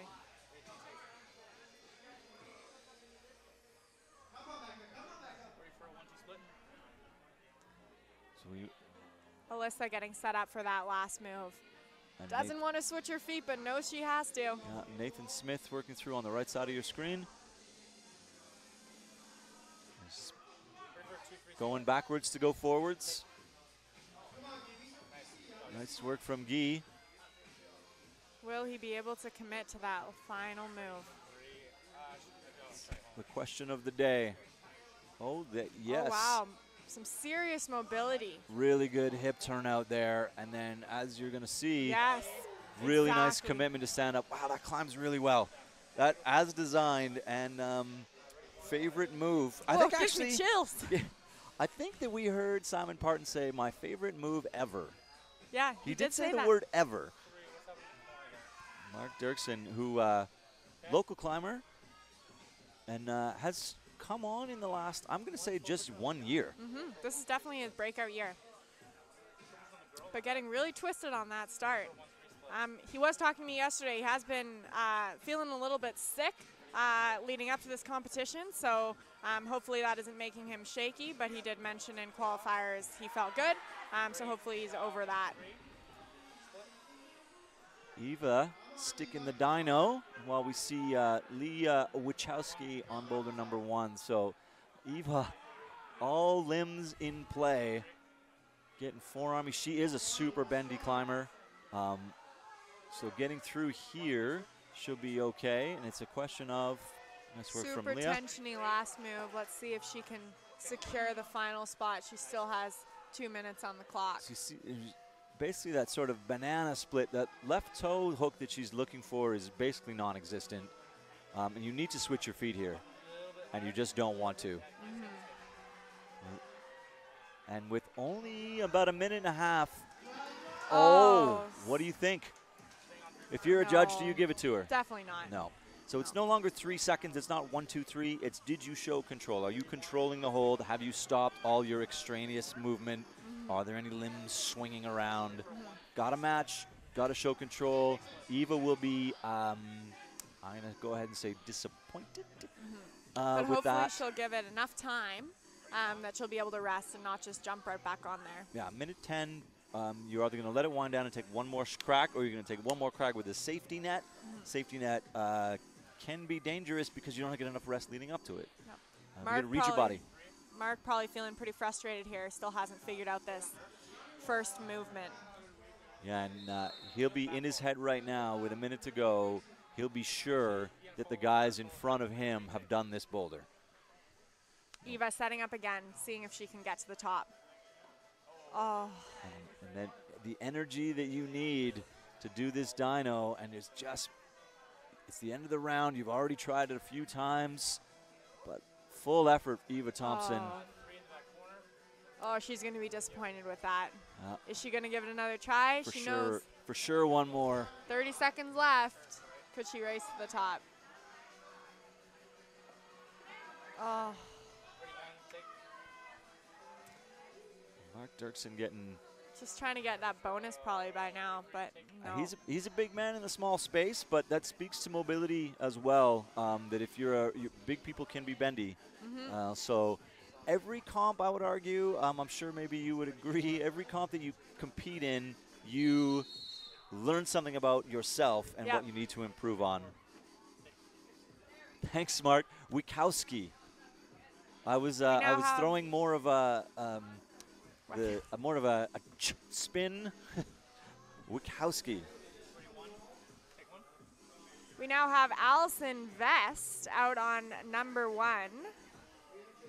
And JJ Ma. So we are into our top 2. So JJ is our second qualifier on the men's side, and Allison is our 5th place. So we had like a double break on the women's side. So the women are going to be climbing longer than the men, even though because we had a split for the technical on number 4 for the blood. So JJ Ma is a wonderfully talented climber who spent the season skiing and has made himself into semifinals in 2nd place. That's his style, though. Both the Ma's. Katie is his sister, big competitor. I remember when I was just starting climbing when I was 11, I really looked up to both the Ma, JJ and Katie, and it's really awesome to see the psych longevity that's coming from JJ Ma still right now. Yeah, and he's, by his own admission, is balancing the importance of what he likes to do and what he wants to do. So he likes to go skiing, so he wants to go skiing. So as you get into the depths of being a long-time competitor, you're either full-time at it, or you have a job and you have things you want to do, and then you're still really, really, really good. And that's where JJ's at this point. And fun to watch climb. Yeah, exactly. And I'm finding more and more the balance that you can find in your life with climbing. You know, even Alana has been spending some time skiing, spending some time biking, so that she continues her psych when she comes out to these big competitions. Exactly, and you see JJ measured and pressing out, basically just making the decision to leave the right foot on that opening volume.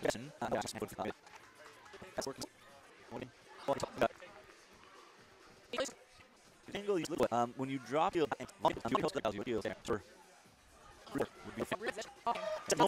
the hole is so good. You just hold change it. 24 puts on. I would agree.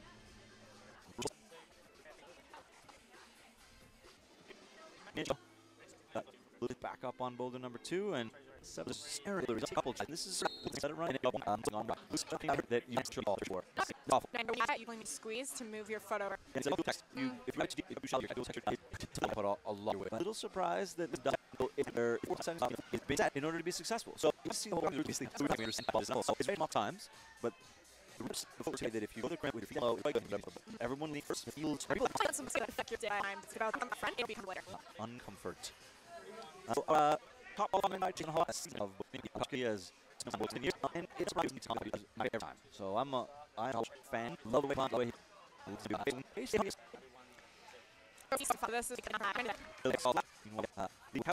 on boulder number 2, and we have Kat Cartner, who's come out and yet to really get beyond the chimney. When we just see Rango singing with herself on number 4. Oh my goodness! Wow. And Smith. In the meanwhile, his vice grips down on the pinch. First up of men's number 3. Wrist up. What did Pete know? How many people to final? 6? Definitely 6. Definitely 6. Cat cart in the chimney. Meanwhile, we got and Safri going the other way. Let Percy get a look angle here. And it's quite also being in that position will be difficult if the ball isn't there. yeah, big biceps are useful for sometimes and then not so useful other times. And he's a super strong dude. This is not a strong boulder. It is a clever boulder. We are slowly rounding down to the end of the round. It goes faster than you think when you get started. You're like, we're going to be at this for a couple hours, and we're running out of climbers, so don't go anywhere. This is not the time to run out and get another coffee. Kat Karkner winding up for the last move. Took her a long time to get here, but doing the dynamic move with no hesitation. So where we saw lots of climbers before kind of hum and haw and switch their feet and half go and then double clutch, Kat got over there, knew what she had to do, and did it. So really good stuff. Mark Dirksen pausing to chalk on what I would say is not a hold that you would need to do or want to do that on. And Dylan looking like he's changing his mind on how to get this footwork sorted out. Mark just missing the crimp. So using the arm bar. Everything's in play. And while maybe comfortable to put the forearm down, it's really hard to get leverage when your forearm is the only thing propelling you. And hard to get that opposition as you grab that crimp. Yeah, there's no subtlety in your forearm. There's no ability to push and pull. So yes, it's comfortable. It gets you where you think you want to go, but it's ideally not what you should be doing. We just saw Becca there missing the dyno again. Oh, yes. And sticking it. I mean, I heard her scream. Maybe you heard it through our mics. That's a big Becca Frango scream. With only 30 seconds to go, she has to be really careful because she's not going to want to have to try and do that first move again. Now she's setting her right foot up first rather than switching her feet that you saw Eva do. So this might be a better method in order to press up into that. Yeah, if she can hold her hips in here. Left foot super important, not very good. Oh, 10 seconds to go, and she's got to get under it more. She's got to get under it more. No, 5 seconds left. Oh, what a heartbreak. Becca Frangos is going to run out of time with one hand on the finish hold. And I don't know that she's done enough to get into finals, actually, Elise. I didn't see her top a Boulder. No, she didn't. And Mika coming out on number 4 right now, and she's actually leading the pack with 2 tops and 3 attempts, followed by Audrey. So check out the live results on comp season. So now we got nobody on number 1 for the men. Allison Vest is on Boulder number 2 very, very quickly up through the opening mantle. Allison Vest finishing that first problem in 2 attempts.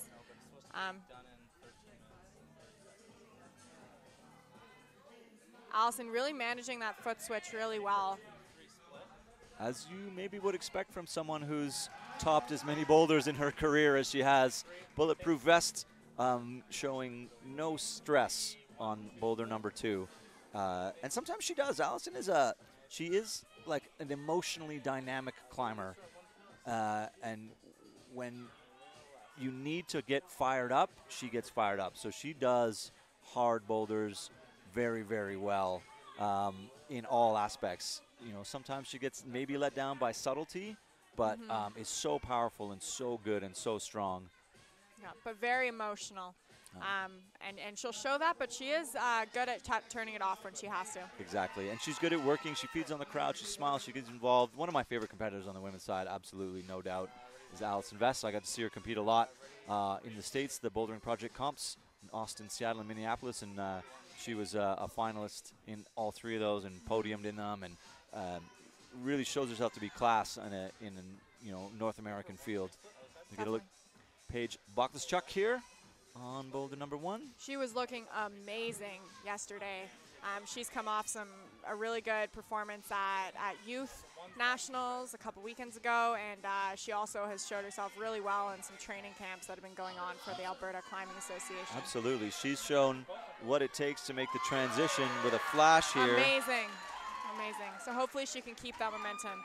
She is a youth competitor, but she is really able to turn it on in open setting. And you will see with youth competitors that come in, their shift in mentality come into open competition. Sometimes those nerves will get but she's one of those climbers who's really able to turn it on.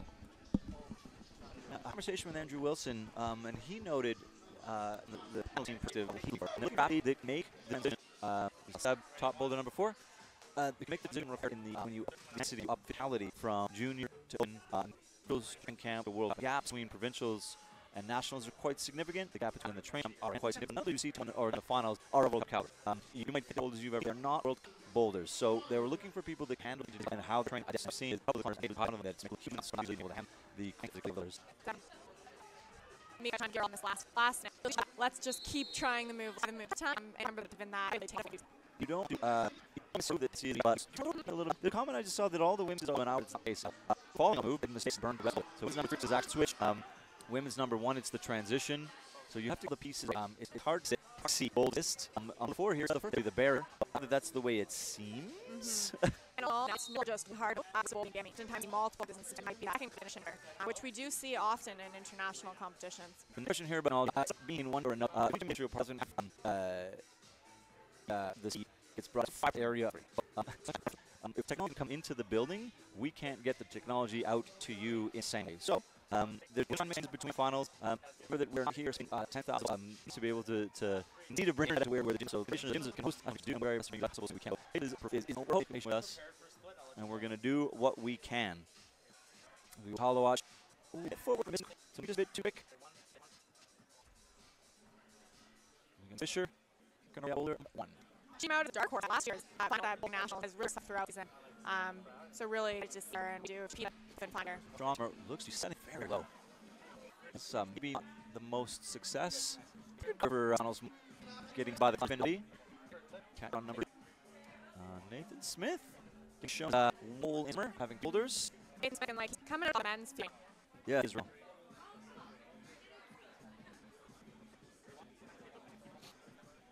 I'll get down to the renders. I mean, the more competitors who tend to drop out at the top of the field here will stand on the matter to boulder a longer. You win your rest for another 20 and the control. I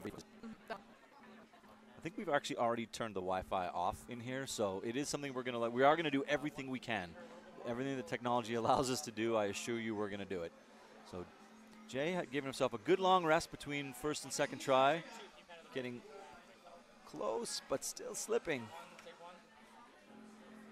Madison taking it easy, looking at the time she has left. She's got time, minute and a half. Be interesting to see if she adjusts her footwork or just jumps harder. Oh, no. So what happens when you jump harder on a really bad slab, Elise? You will slip. Yes, you will. Yes, you will. There's only so much torque you can put into the boot rubber. Leah. Oh, man, this boulder has seen one top, I think. Maybe 2.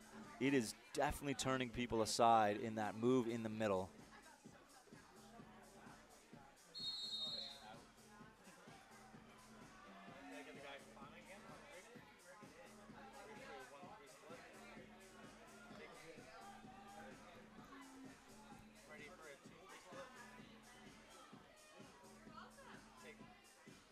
We're seeing Jay make his way up, men's 2. 40 seconds. 3 tries on this boulder that I'm a little surprised he's missing that crimp, even though he's moving smoothly. He's trying to put that right foot up first. And now he's working for him. Oh. Look at the clock. I think he's not going to try that again. Maddie's got one more.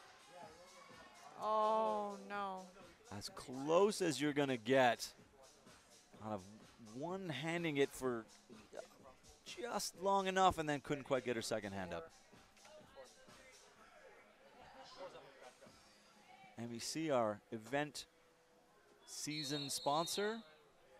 We've supported the CEC across the series this year. Now we're going to see our top female qualifier, Alana Yip's going to come out, flashed her way through the qualifiers, which is good stuff. Obviously, the less you can fall, the more skin you preserve. Exactly. Alana Yip taking a really good look at the boulder. B. Evans.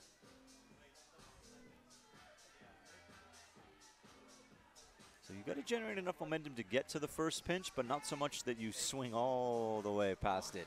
And you don't want to grab, when you have that double dyno coordination style move, you actually want to grab that middle boulder with a little bit of arms bent so you can generate something to get to next. If you grab it too low or too high, you won't be in a position to generate while your feet are flailing in the air. So it's a very precise move, even though it's dynamic. Lucas Uchida getting turned around through the hips, so, oh my goodness, close. I'm shocked. Top of that is really, really good. Yeah, it is a jug up there. Did the hard move, but doesn't look worried. He's worried about tops, not attempts. Paige with wow. Paige crushing it. With a flash, I believe, of number 2. That's 2 flashes for her. 2 flashes for her, and not a lot of women have topped Boulder number 2. So that's a big bonus for her. I think at this point, 2 tops is even going to get you in. So 3 tops would be money. Yeah, so far there hasn't actually been 3 tops.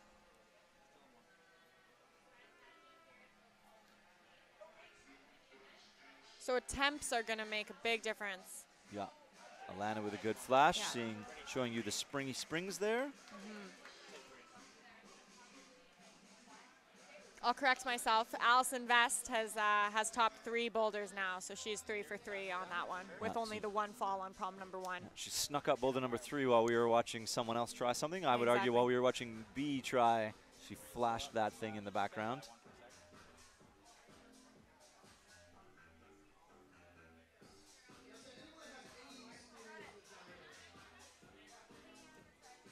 So we're looking at audio as well.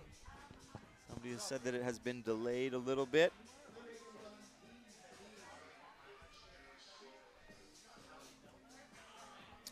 JJ not quite getting that pinch to stick. And we get another shot at Lucas here, winding up for maybe a little more careful this time. Much more careful this time. Yeah, I think the goal is for the streams to stay up. You can still go back and watch Youth Boulder Nationals from a couple weeks ago. So, yeah, I think the streams will definitely stay up. This is a good shot of the overall angle of number 3.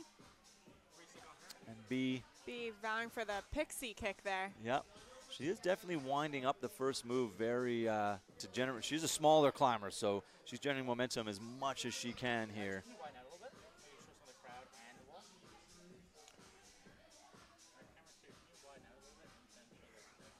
Interesting question. When you're I definitely used to just up how I did. So I don't know if things change in the style of you want to do try to use. You're likely, so you will be warm up. Maybe trying. You want to try application. You want to try some slow fundamentals. You don't want to ever style holds. Warm up your toe hooks. That's really the focus of warm up. Is to not be surprised when you're and that's really key. So you are trying to preserve much skin, especially around. We'll see some folks with some tape on their fingers. These especially on dials like that. I know you're going to see your hands if you fall. Trying to save as you can from the ground. You just need to learn over the years what it's to get you warm climb. Exactly. You can also have to warm your fingers up. You can do things to stay warm. Be 1 second go. The bonus is not drop 5 seconds to go, just in case. So they've had already impact for different. I need to say that very carefully because there's so many of them. But thanks, we appreciate it. So we're boulder number 1 is finished. There's no more women climbing on boulder number 1. Some stats. 1, 2, 3, 4, 5, 6, 7, 8 tops. Jay Hollowatch, this is a good angle of you see the change where the wall goes black. It goes gently more shallow, but in the green there it's quite steep. Maddie Fisher deciding what to do with her feet. To see how she's up on her toes, we were talking about B had her heels dropped way, way down. Looked very comfortable moving left to right because of the amount of friction she had. Exactly.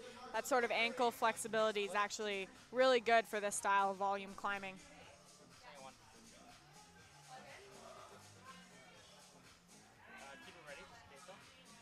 That was a good transition to her left foot, but now she's stuck a little bit too far right.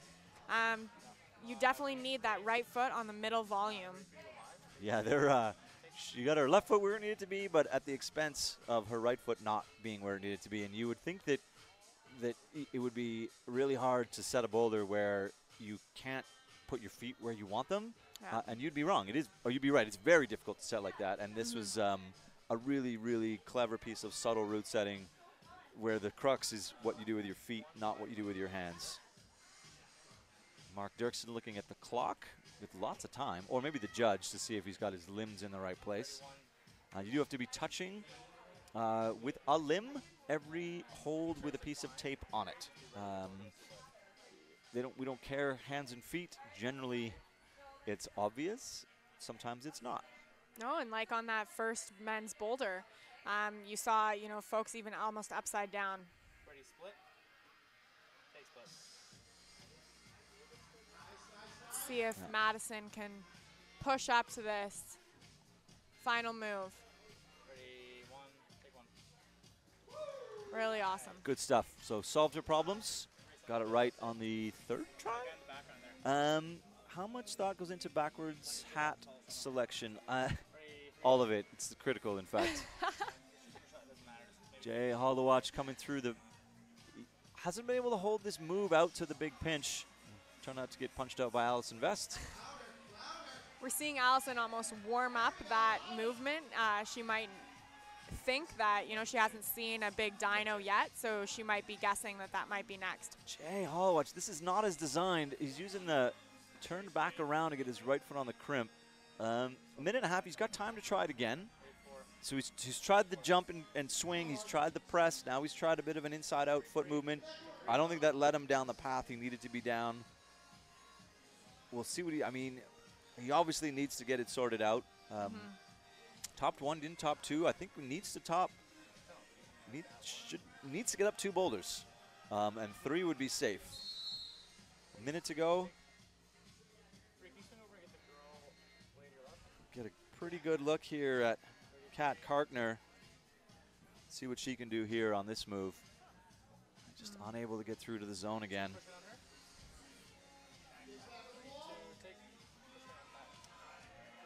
Jay Hollowatch, last try. It matters right now. Let's see if he vies for the same. There we go. Oh. Back out to the original, but a little too quick. A little too quick, and just the right hand's getting worse and worse and worse. It's hard to stay focused. And that whole problem, you are squeezing. There is no moment where you can give it a little bit of rest. And I think I saw him as he even moved his hand under. He had shaken it out as he was moving his hand. So that's one way when there's not a position where you can rest in. You'll often try to rest in between the movements. And not even in between the movements, on the way. Exactly. There's almost like a no pause, left, right. I'm just going to try and flex my fingers out as I'm moving from hold 1 to hold 2. Yeah. So every trick in the book needs to come out. Allison on her final boulder. She's leading the way right now with 3 tops. And she won't be disappointed to miss the first try with these. They know that these are complex. That it does take a few efforts to get there. I'm going to watch Alana. Yep. Gonna mantle. It's a good look at this mantle here, actually, because she's making it look very clean, as you might expect from 2-time national champion. And Vest sticking the paddle move.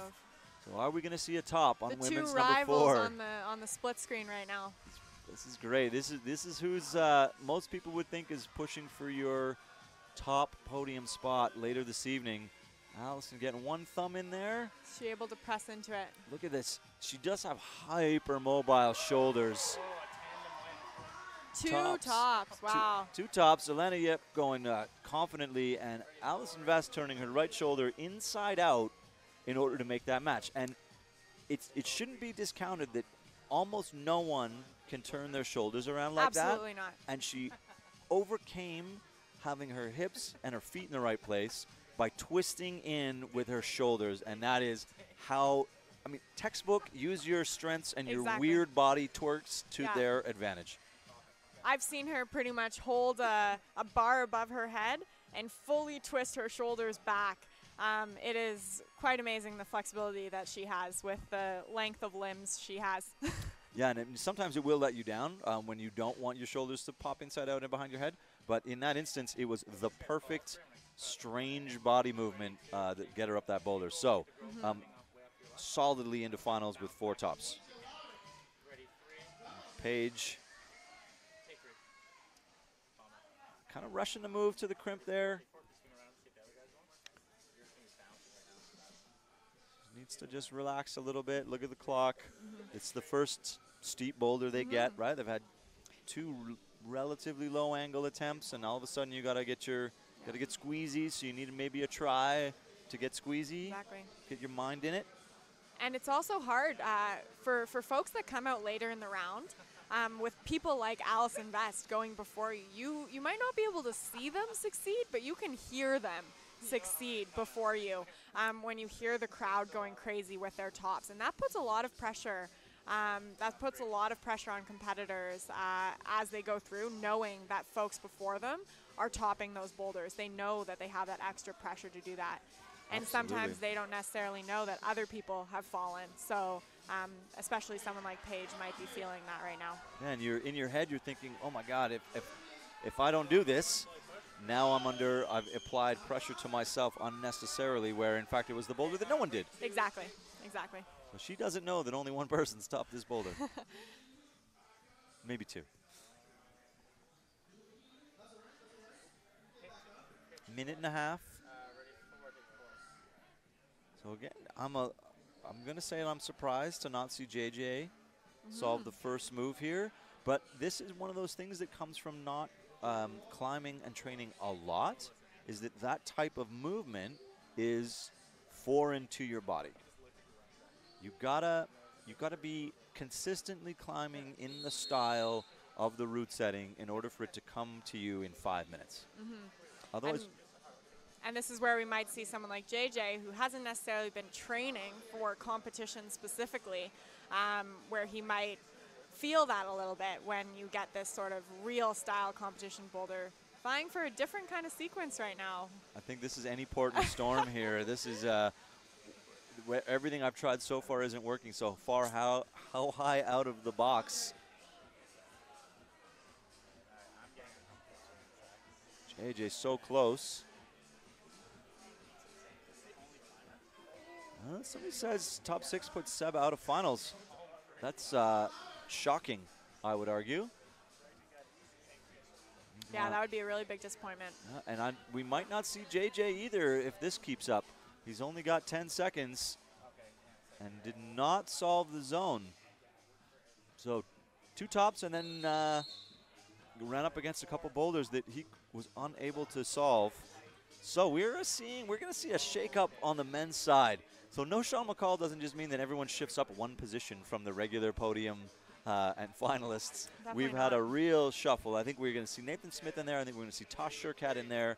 And I think maybe Zach Richardson, if memory serves. Yeah. So definitely starting to see that transition from a lot of those youth athletes who are really making a scene in the open.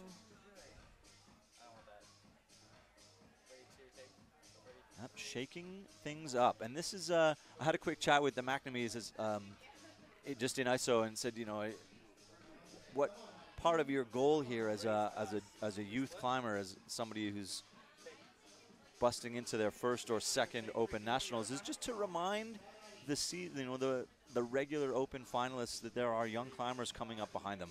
So who's barking at your heels, as it were, and remind them that you're here and you might not make finals this time, but if you slip, they're right behind you to take your spot and are not shy about doing it. Exactly. Really nice footwork here from Maddie. That's amazing. Yep. Wow. So you see the compression power required to get through that move. And there is a knee bar in here to finish that she has so far not seen. The last hole's awful, like really bad. But so far, we've seen a lot of competitors finish this with the position she's in, but with a little bit higher right foot. So yeah, she's able to do it that similar way. So a weird drop knee split to sort of avoid the knee scum. Other climber on 3. Ready.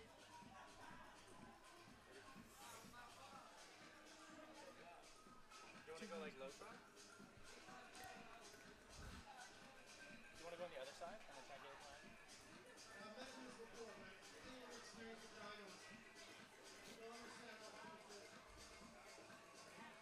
That's just keep more out of focus and keep snapping the focus right when you have perfect range. We just have Kat.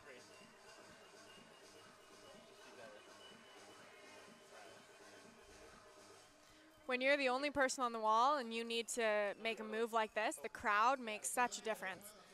So hopefully the MC down there is able to hype him up enough to get her up this wall.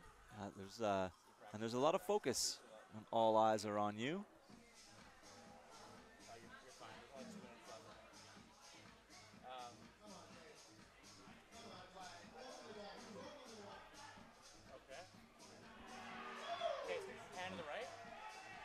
Jay Hollowatch here, looking pretty comfortable. He sort of mantled out before he needed to use the crimp there. So if he can hold his hips in. Yes, exactly how it was set. He needed that top. You can see a little bit of relief there.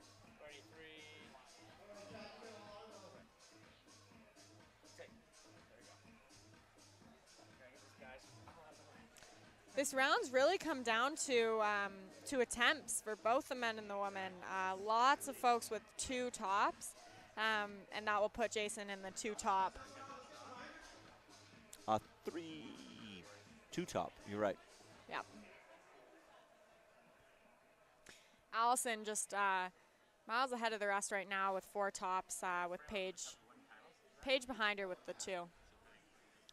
And then Alana, who's only done 2 boulders so far, so we'll have room for her to catch up. A minute to go. Kat unable to solve the dynamic movement here. Just needs to push a little harder, and then as you were saying, you got to hit that first pinch with your arms bent. So you got to be able to pull again, not just sort of touch it on the way by. And you see she's using it, but not.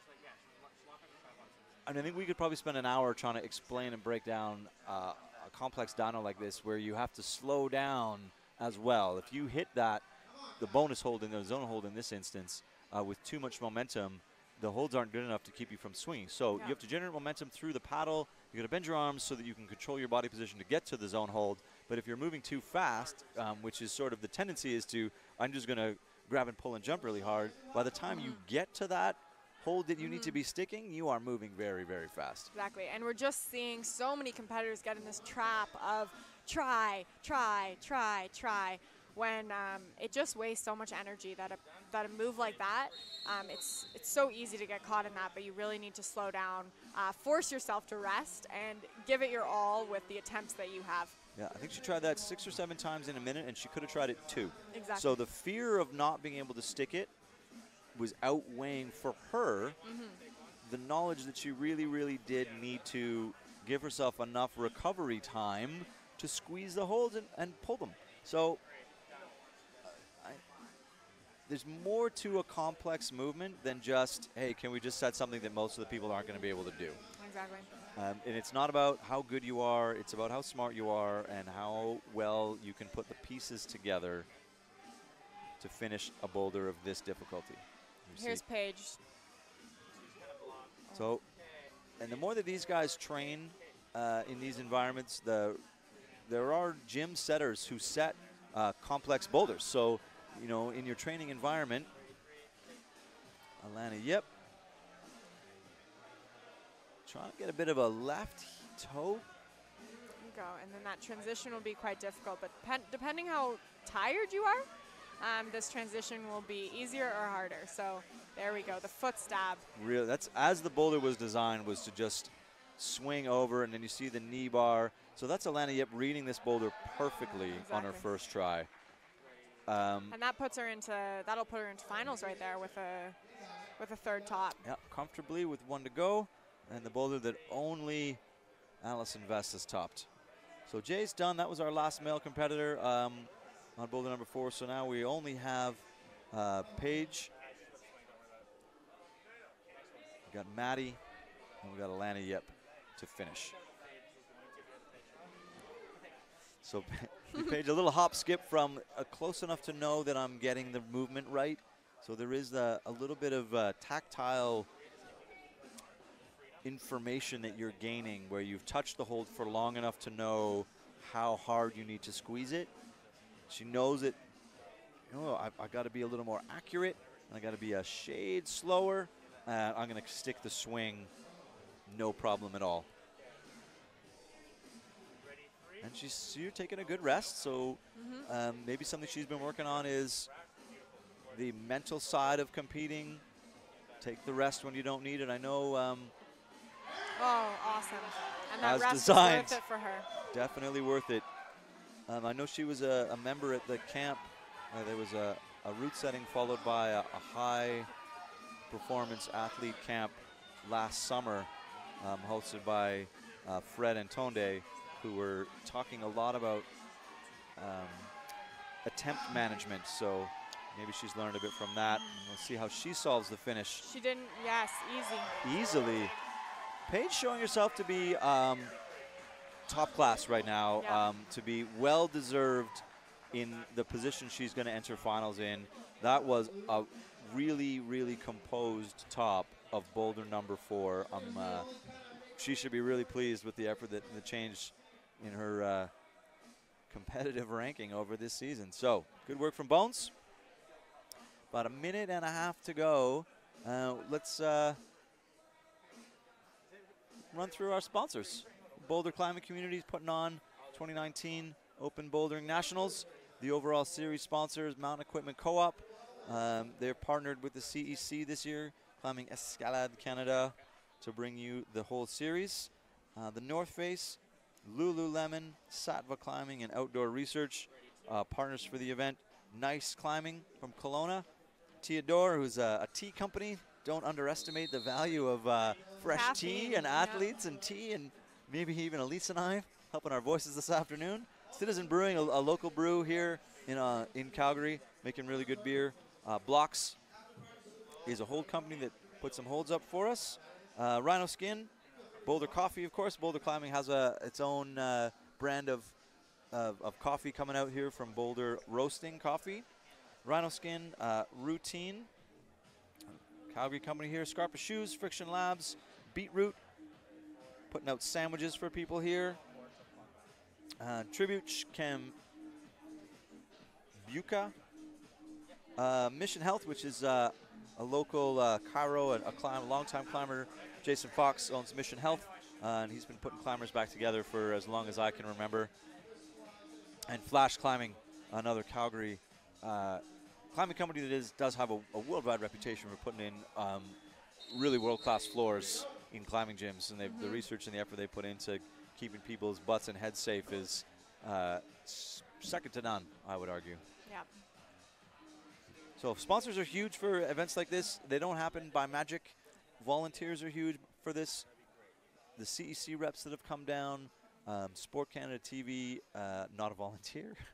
But this crew is really fantastic, doing really good work for us. So everybody that's been part of this, if you're in Calgary, you climb in Calgary, and you come by, definitely thank somebody for being a part of this event. Judges, brushers, ISO monitors. Maddie Fisher, gotta get it right. Yeah, running out of steam a little bit. I think so, as is to be expected.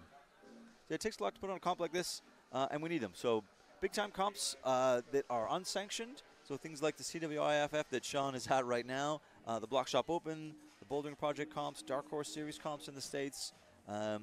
They are an important part of the series in terms of people getting experience and climbing on top-end boulders.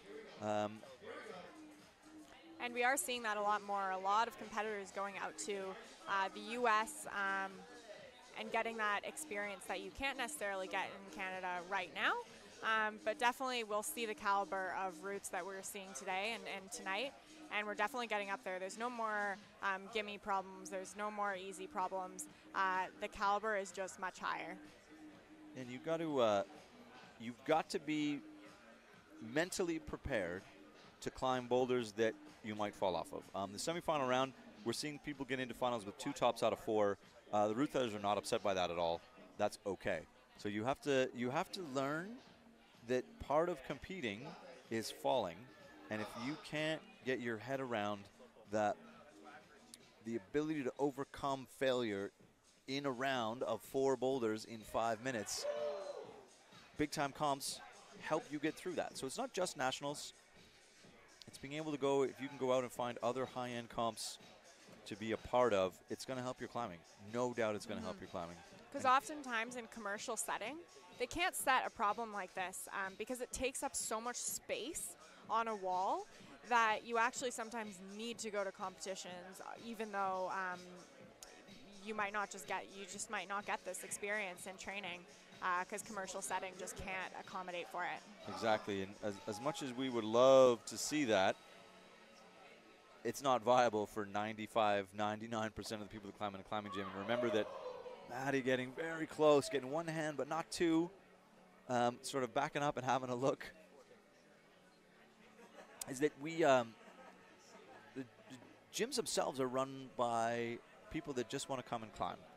And I'm as a not very long ex-competitor that still likes to climb very hard, I see leftover boulder problems like that from competitions, and I don't try them because that's not what I want to do in my training day. And so you're right, the opportunity to climb boulders like this often only comes at camps. Nice stick from Madison Fisher. Awesome. Camps and comps. Yep. And we are seeing that transition with the new national team squad. There is going to be more of that opportunity for athletes to be getting together more often to test their skills, to learn from each other. And getting the top.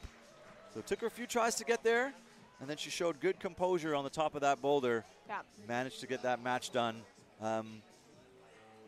You will... Looking at her skin. Like, what have I got left? What can I regrow between now and this afternoon? It's not a long gap. We start climbing at 4 o'clock this afternoon. So they finish climbing at noon, and they're back on the blocks at 4 o'clock this afternoon. Well, with that top, Madison would have secured herself in the final. Oh no! And what is that? So that would have been her second top. Her third. Third. So she's in anyway. Yep. Yeah. Alana, yep, already in, but just looking to climb boulders. And, to be fair, she doesn't know that 7 other women haven't done what she's done to this point. So she's got a pretty good idea that she's, that in a good position, but she is definitely going to top this boulder because could you imagine not trying to top a boulder because you're sure that you're winning? Just walking away. And then not getting into finals?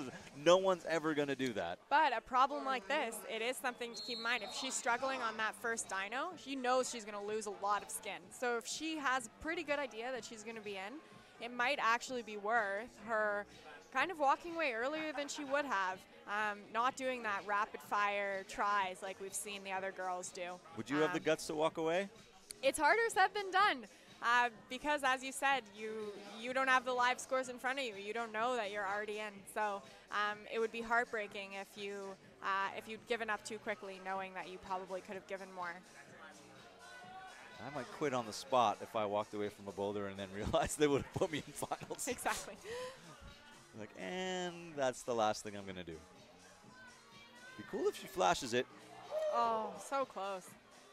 She just missed that jib on the top of that hold. And I would argue it's white. Now you've seen 20 climbers come through this boulder. You might not be immediately obvious that there's a crimp to help you on that thing. And you saw her just run back to try and get a different angle to see maybe exactly where the hold is versus, I think there's a jib on there, but now she's felt it. She knows the angle. She knows where it is. So she'll definitely be more precise in this next jump. Yeah, and you need to learn from every fall. As much as you learn from one comp to another, from one season to another, the micro improvements need to exist from one attempt to another. You need to be able to learn from having fallen off, something that gives you the information to not fall off the second time. So now she knows where the crimp is, she knows how good it is, and that's all from falling off once, which is, you know, you either flash it and get it right, or you fall off. This time. Yeah. Yeah, that's exactly right. Every attempt gives you more information that will help you up the boulder. So Alana Yip with a thumb match to get securely into finals, and Easy. made that look as easy as Paige did without having to turn her shoulders inside out the way that Allison Vest did. And every woman that finished that boulder did it with her right foot up before they tried to finish the boulder. So ones that had the patience to wait and do that before touching the finish succeeded. Yeah, and it's that, you know, you wanted to be farther left because that's where your feet obviously went to, but the right way to finish that boulder was with your feet to the right. So let's run down for you. Alana Yip with 4 tops, Allison Vest with 4 tops, Paige Boklaschuk with 3 tops and 4 zones, Maddie Fisher with 3 tops and 4 zones, Mika Hassoy with 2 tops and 3 zones, and Alyssa Weber getting in there, 6th place, 2 tops, 3 zones. Near misses, so she's 1 attempt ahead of Audrey LaRochelle and 2 attempts ahead of Riley Galloway. And so an the attempt to bonus for Audrey, so that'll be crushing for Audrey. wow, that's tricky, and B. Evans 1 zone away from being that close too. So that is how close it can get cut sometimes. On the men's side, I'm going to go right ahead and be not all that surprised. Nathan Smith, an incredibly strong climber, 3 tops and 4 zones. Tosh Sherkat, 3 tops and 4 zones. Guy McNamee, Wow. 2 tops and 4 zones. Lucas Uchida with 2 and 4. And Jason Hollowatch, 5th place, 2 and 4. And now we're looking, you know, the difference between these guys is attempts to bonuses at this point, zones. And then Zach Richardson edging out JJ Ma with 1 extra zone. So 2 and 4. JJ 2 and 3. Seb Lazur 2 and 3. And those guys, I think JJ and Seb Lazur, guys that I had picked to be potential podium athletes. Yeah. So we're going to see A whole new show. a whole new show. And it really just shows how important those attempts are.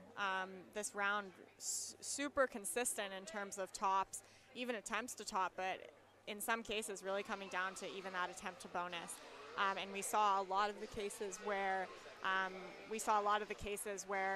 folks would spend a lot of time on those rapid fire boulders, really eating up attempts, and that was really where what got them and maybe what got Audrey. Yeah, and you sort of run out of gas at the end of the round, and JJ Ma, who climbed really well through the round, you know, a zone there would have maybe, you know, put him in a position to challenge for the 6th spot. But a tough round, guys like Andrew Funk, Ben Newman only getting 1 top, you know, women, Indiana Chapman, Justine McCarney, Sophie Butendyke, all these really strong women only getting 1 top as well. So Yeah. a hard round, but Really unfortunate. I think Becca and Bronwyn were at least on my list of top competitors for finals. So Alyssa Weber is back out. So this will be her attempt. So this is interesting. So maybe this is a shake-up here. So she was the one who got her time bumped out for the blood technical. So it's a good thing that we were still chatting here, because that wasn't ever communicated to us that she was coming back out to try boulder number 4. I think we just thought it happened off screen. Yeah. So Alyssa Weber with a shot at making it into finals with a bonus. Oh, she's already in. Yeah. So this won't change much. It just might change the order in which they come out if she's able to get this top. So a good stick there for sure. Just doing a little left, right, left, right.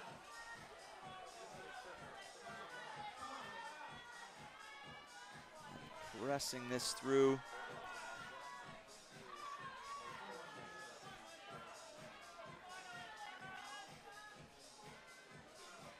It's not looking super comfortable here, I'll give you that.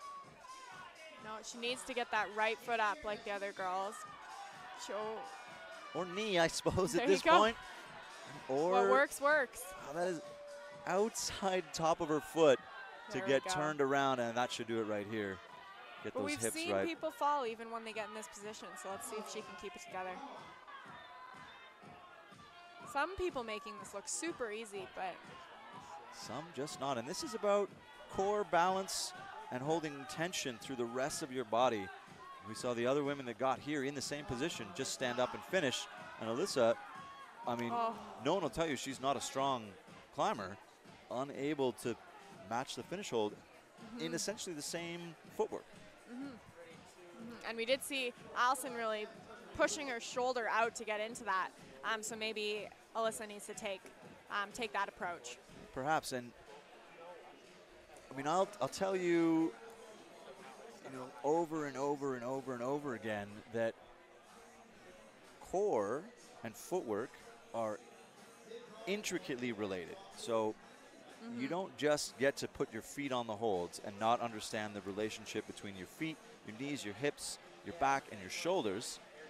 It matters. So even though your feet are in the same place, even though it looks like your hips are in the same place, are you pushing, are you pulling? There are so many layers. If you climb at all, so the people that that climb that maybe don't compete a lot, think about that next time you go climbing. Is when I put my feet down, what does it feel like when I shift my hips left to right, and what does that do to how good the handholds feel? And if you don't spend a lot of time climbing, take it from us that the subtleties are infinite.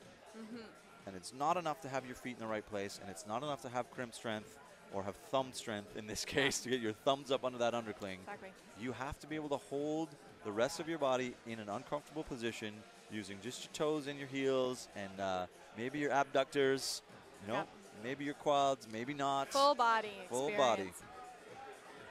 body. Alyssa Weber, let the clock run down. Took a good minute and a half rest. She's not going to be fussed by a miss there. She's not throwing herself at the boulder. She doesn't know where she's at, or maybe she would walk away with that bonus on that first attempt.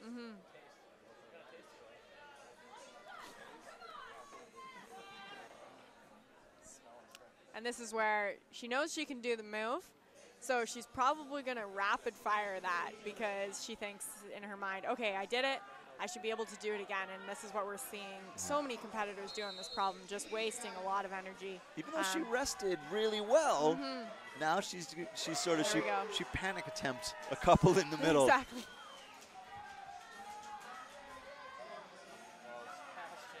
Just pushing. There is a tiny little crimp screwed on the top of this side pole for the thumb. The little black spot in the middle is really just there to guard the bolt hole, so there is a small jib to help out.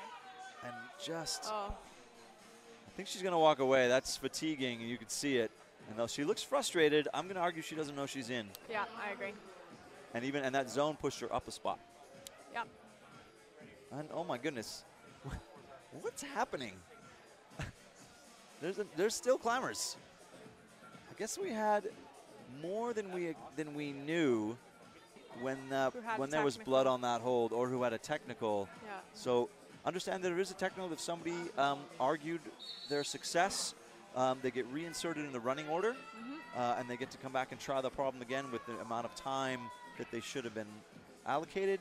The clock that we're looking at still says 5 minutes. It doesn't mean that the judge isn't holding a stopwatch with a different amount of time on it. Exactly. So we are as informed as you are. Paul.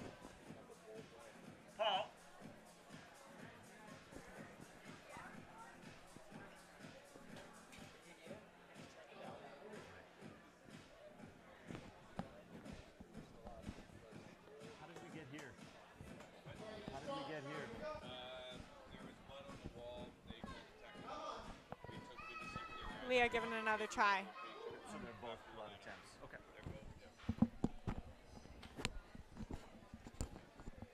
So there was no other technicals. It was just from blood on the holds, and they pulled some climbers out of the rotation, sat them in their secondary ISO, so they haven't talked to anyone, and now they're getting back for the attempts that they were. So they don't know where they're standing right now. No idea. Yeah.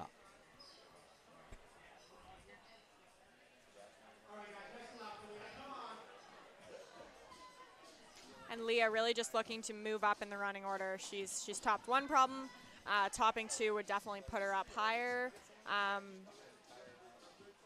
Pending attempts, potentially in finals, but likely now with these falls, just out if she tops this. That would give her 2 tops, which puts her in the running, but the women that have topped this have done it in only a handful of tries, and she's already several attempts deep. So, yeah.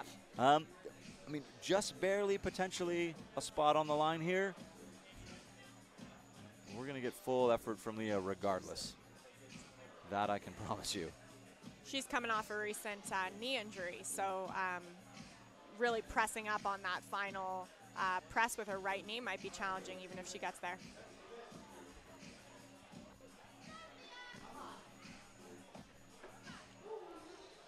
Close call. And maybe feeling some of the pressure. Everyone that's left in the gym has got nothing else to do but wander over and watch her try this. Boulder.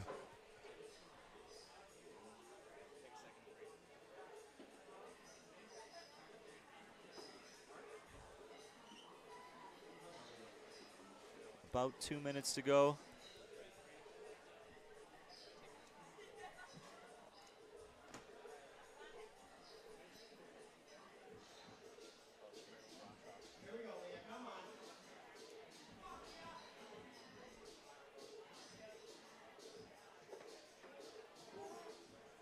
Close. You need to be a little bit higher when you grab that final hold, the zone. Otherwise, you're just going to slide right off. You really need that bent arm strength. And you see she's like already at extension. Yeah. No real room to get that left hand in to come and help. You have to be up above it. Mm-hmm. And sometimes that's hard to think about, to go up and over on a dyno. It's easy to kind of look at that final hold and go diagonally, but often you actually need to approach it from the top. And that's a weird movement when you're doing coordination boulders. Yeah, 100% agree. And all these holds are sort of tipping away from you as you go get them. Yeah. Oh, nice work. So learned movement for her. Learned movement and dug a little bit deeper, I would argue as well. It's a good angle of this. This is a good look at the finish, actually. With a few less climbers, we're able to get you a couple different angles. And she looks, I mean, really solid. Really good. Yep. Subtle shift in her hips made her look infinitely more comfortable with that move than Alyssa did. Mm-hmm. But exactly. And you could see she really got directly under it, whereas Alyssa was being a little timid in terms of her hip movement to get under that. Yeah, just a strong press. And let's make sure that there's no one else coming out. There's 20 seconds to go. We don't actually know. You can see the root setters getting finals ready. Meanwhile, so that'll put Leah in probably close to the top 10, but not in finals with the number of attempts she took on that. But sweet to top a boulder that not many women topped. Yeah, that'll make her feel good for sure. Yeah, and I think, so we're just going to double check here as the clock runs down that no one else is coming out for the last boulder. I think we're good. Yeah, we are good. So, ladies and gentlemen, that's going to do it for semifinals. Elise, I hope you had a good time. I know your first time behind the mic. I hope you had fun. I did. I hope you guys had fun at home. We are going to come back at 4 o'clock Mountain Time for the finals. Same link. What we're going to try and do is improve some of the technology for you. We will do our absolute best. But come and watch. You know, it's going to be an awesome show. Yeah, it's minus 30 in Calgary. It's the coldest nationals that I can remember. The athletes don't care. They're inside. They're working hard. 6 men, 6 women. 4 o'clock this afternoon, we're going to crown some new national champions, maybe? Maybe. We'll see for the women. The Alana-Allison rivalry will come out strong. Yeah, we're well set for it, and we got, in the meantime, we got Paige Bokleshchuk vying for a spot, maybe looking to get into that 1-2 position, even at this point, and I'm not going to make any predictions. Not yet. I'm not comfortable making predictions with the field we have right now. We can promise you it's going to be a really good show. Thanks for hanging out with us, guys. We'll see you this afternoon at 4 o'clock.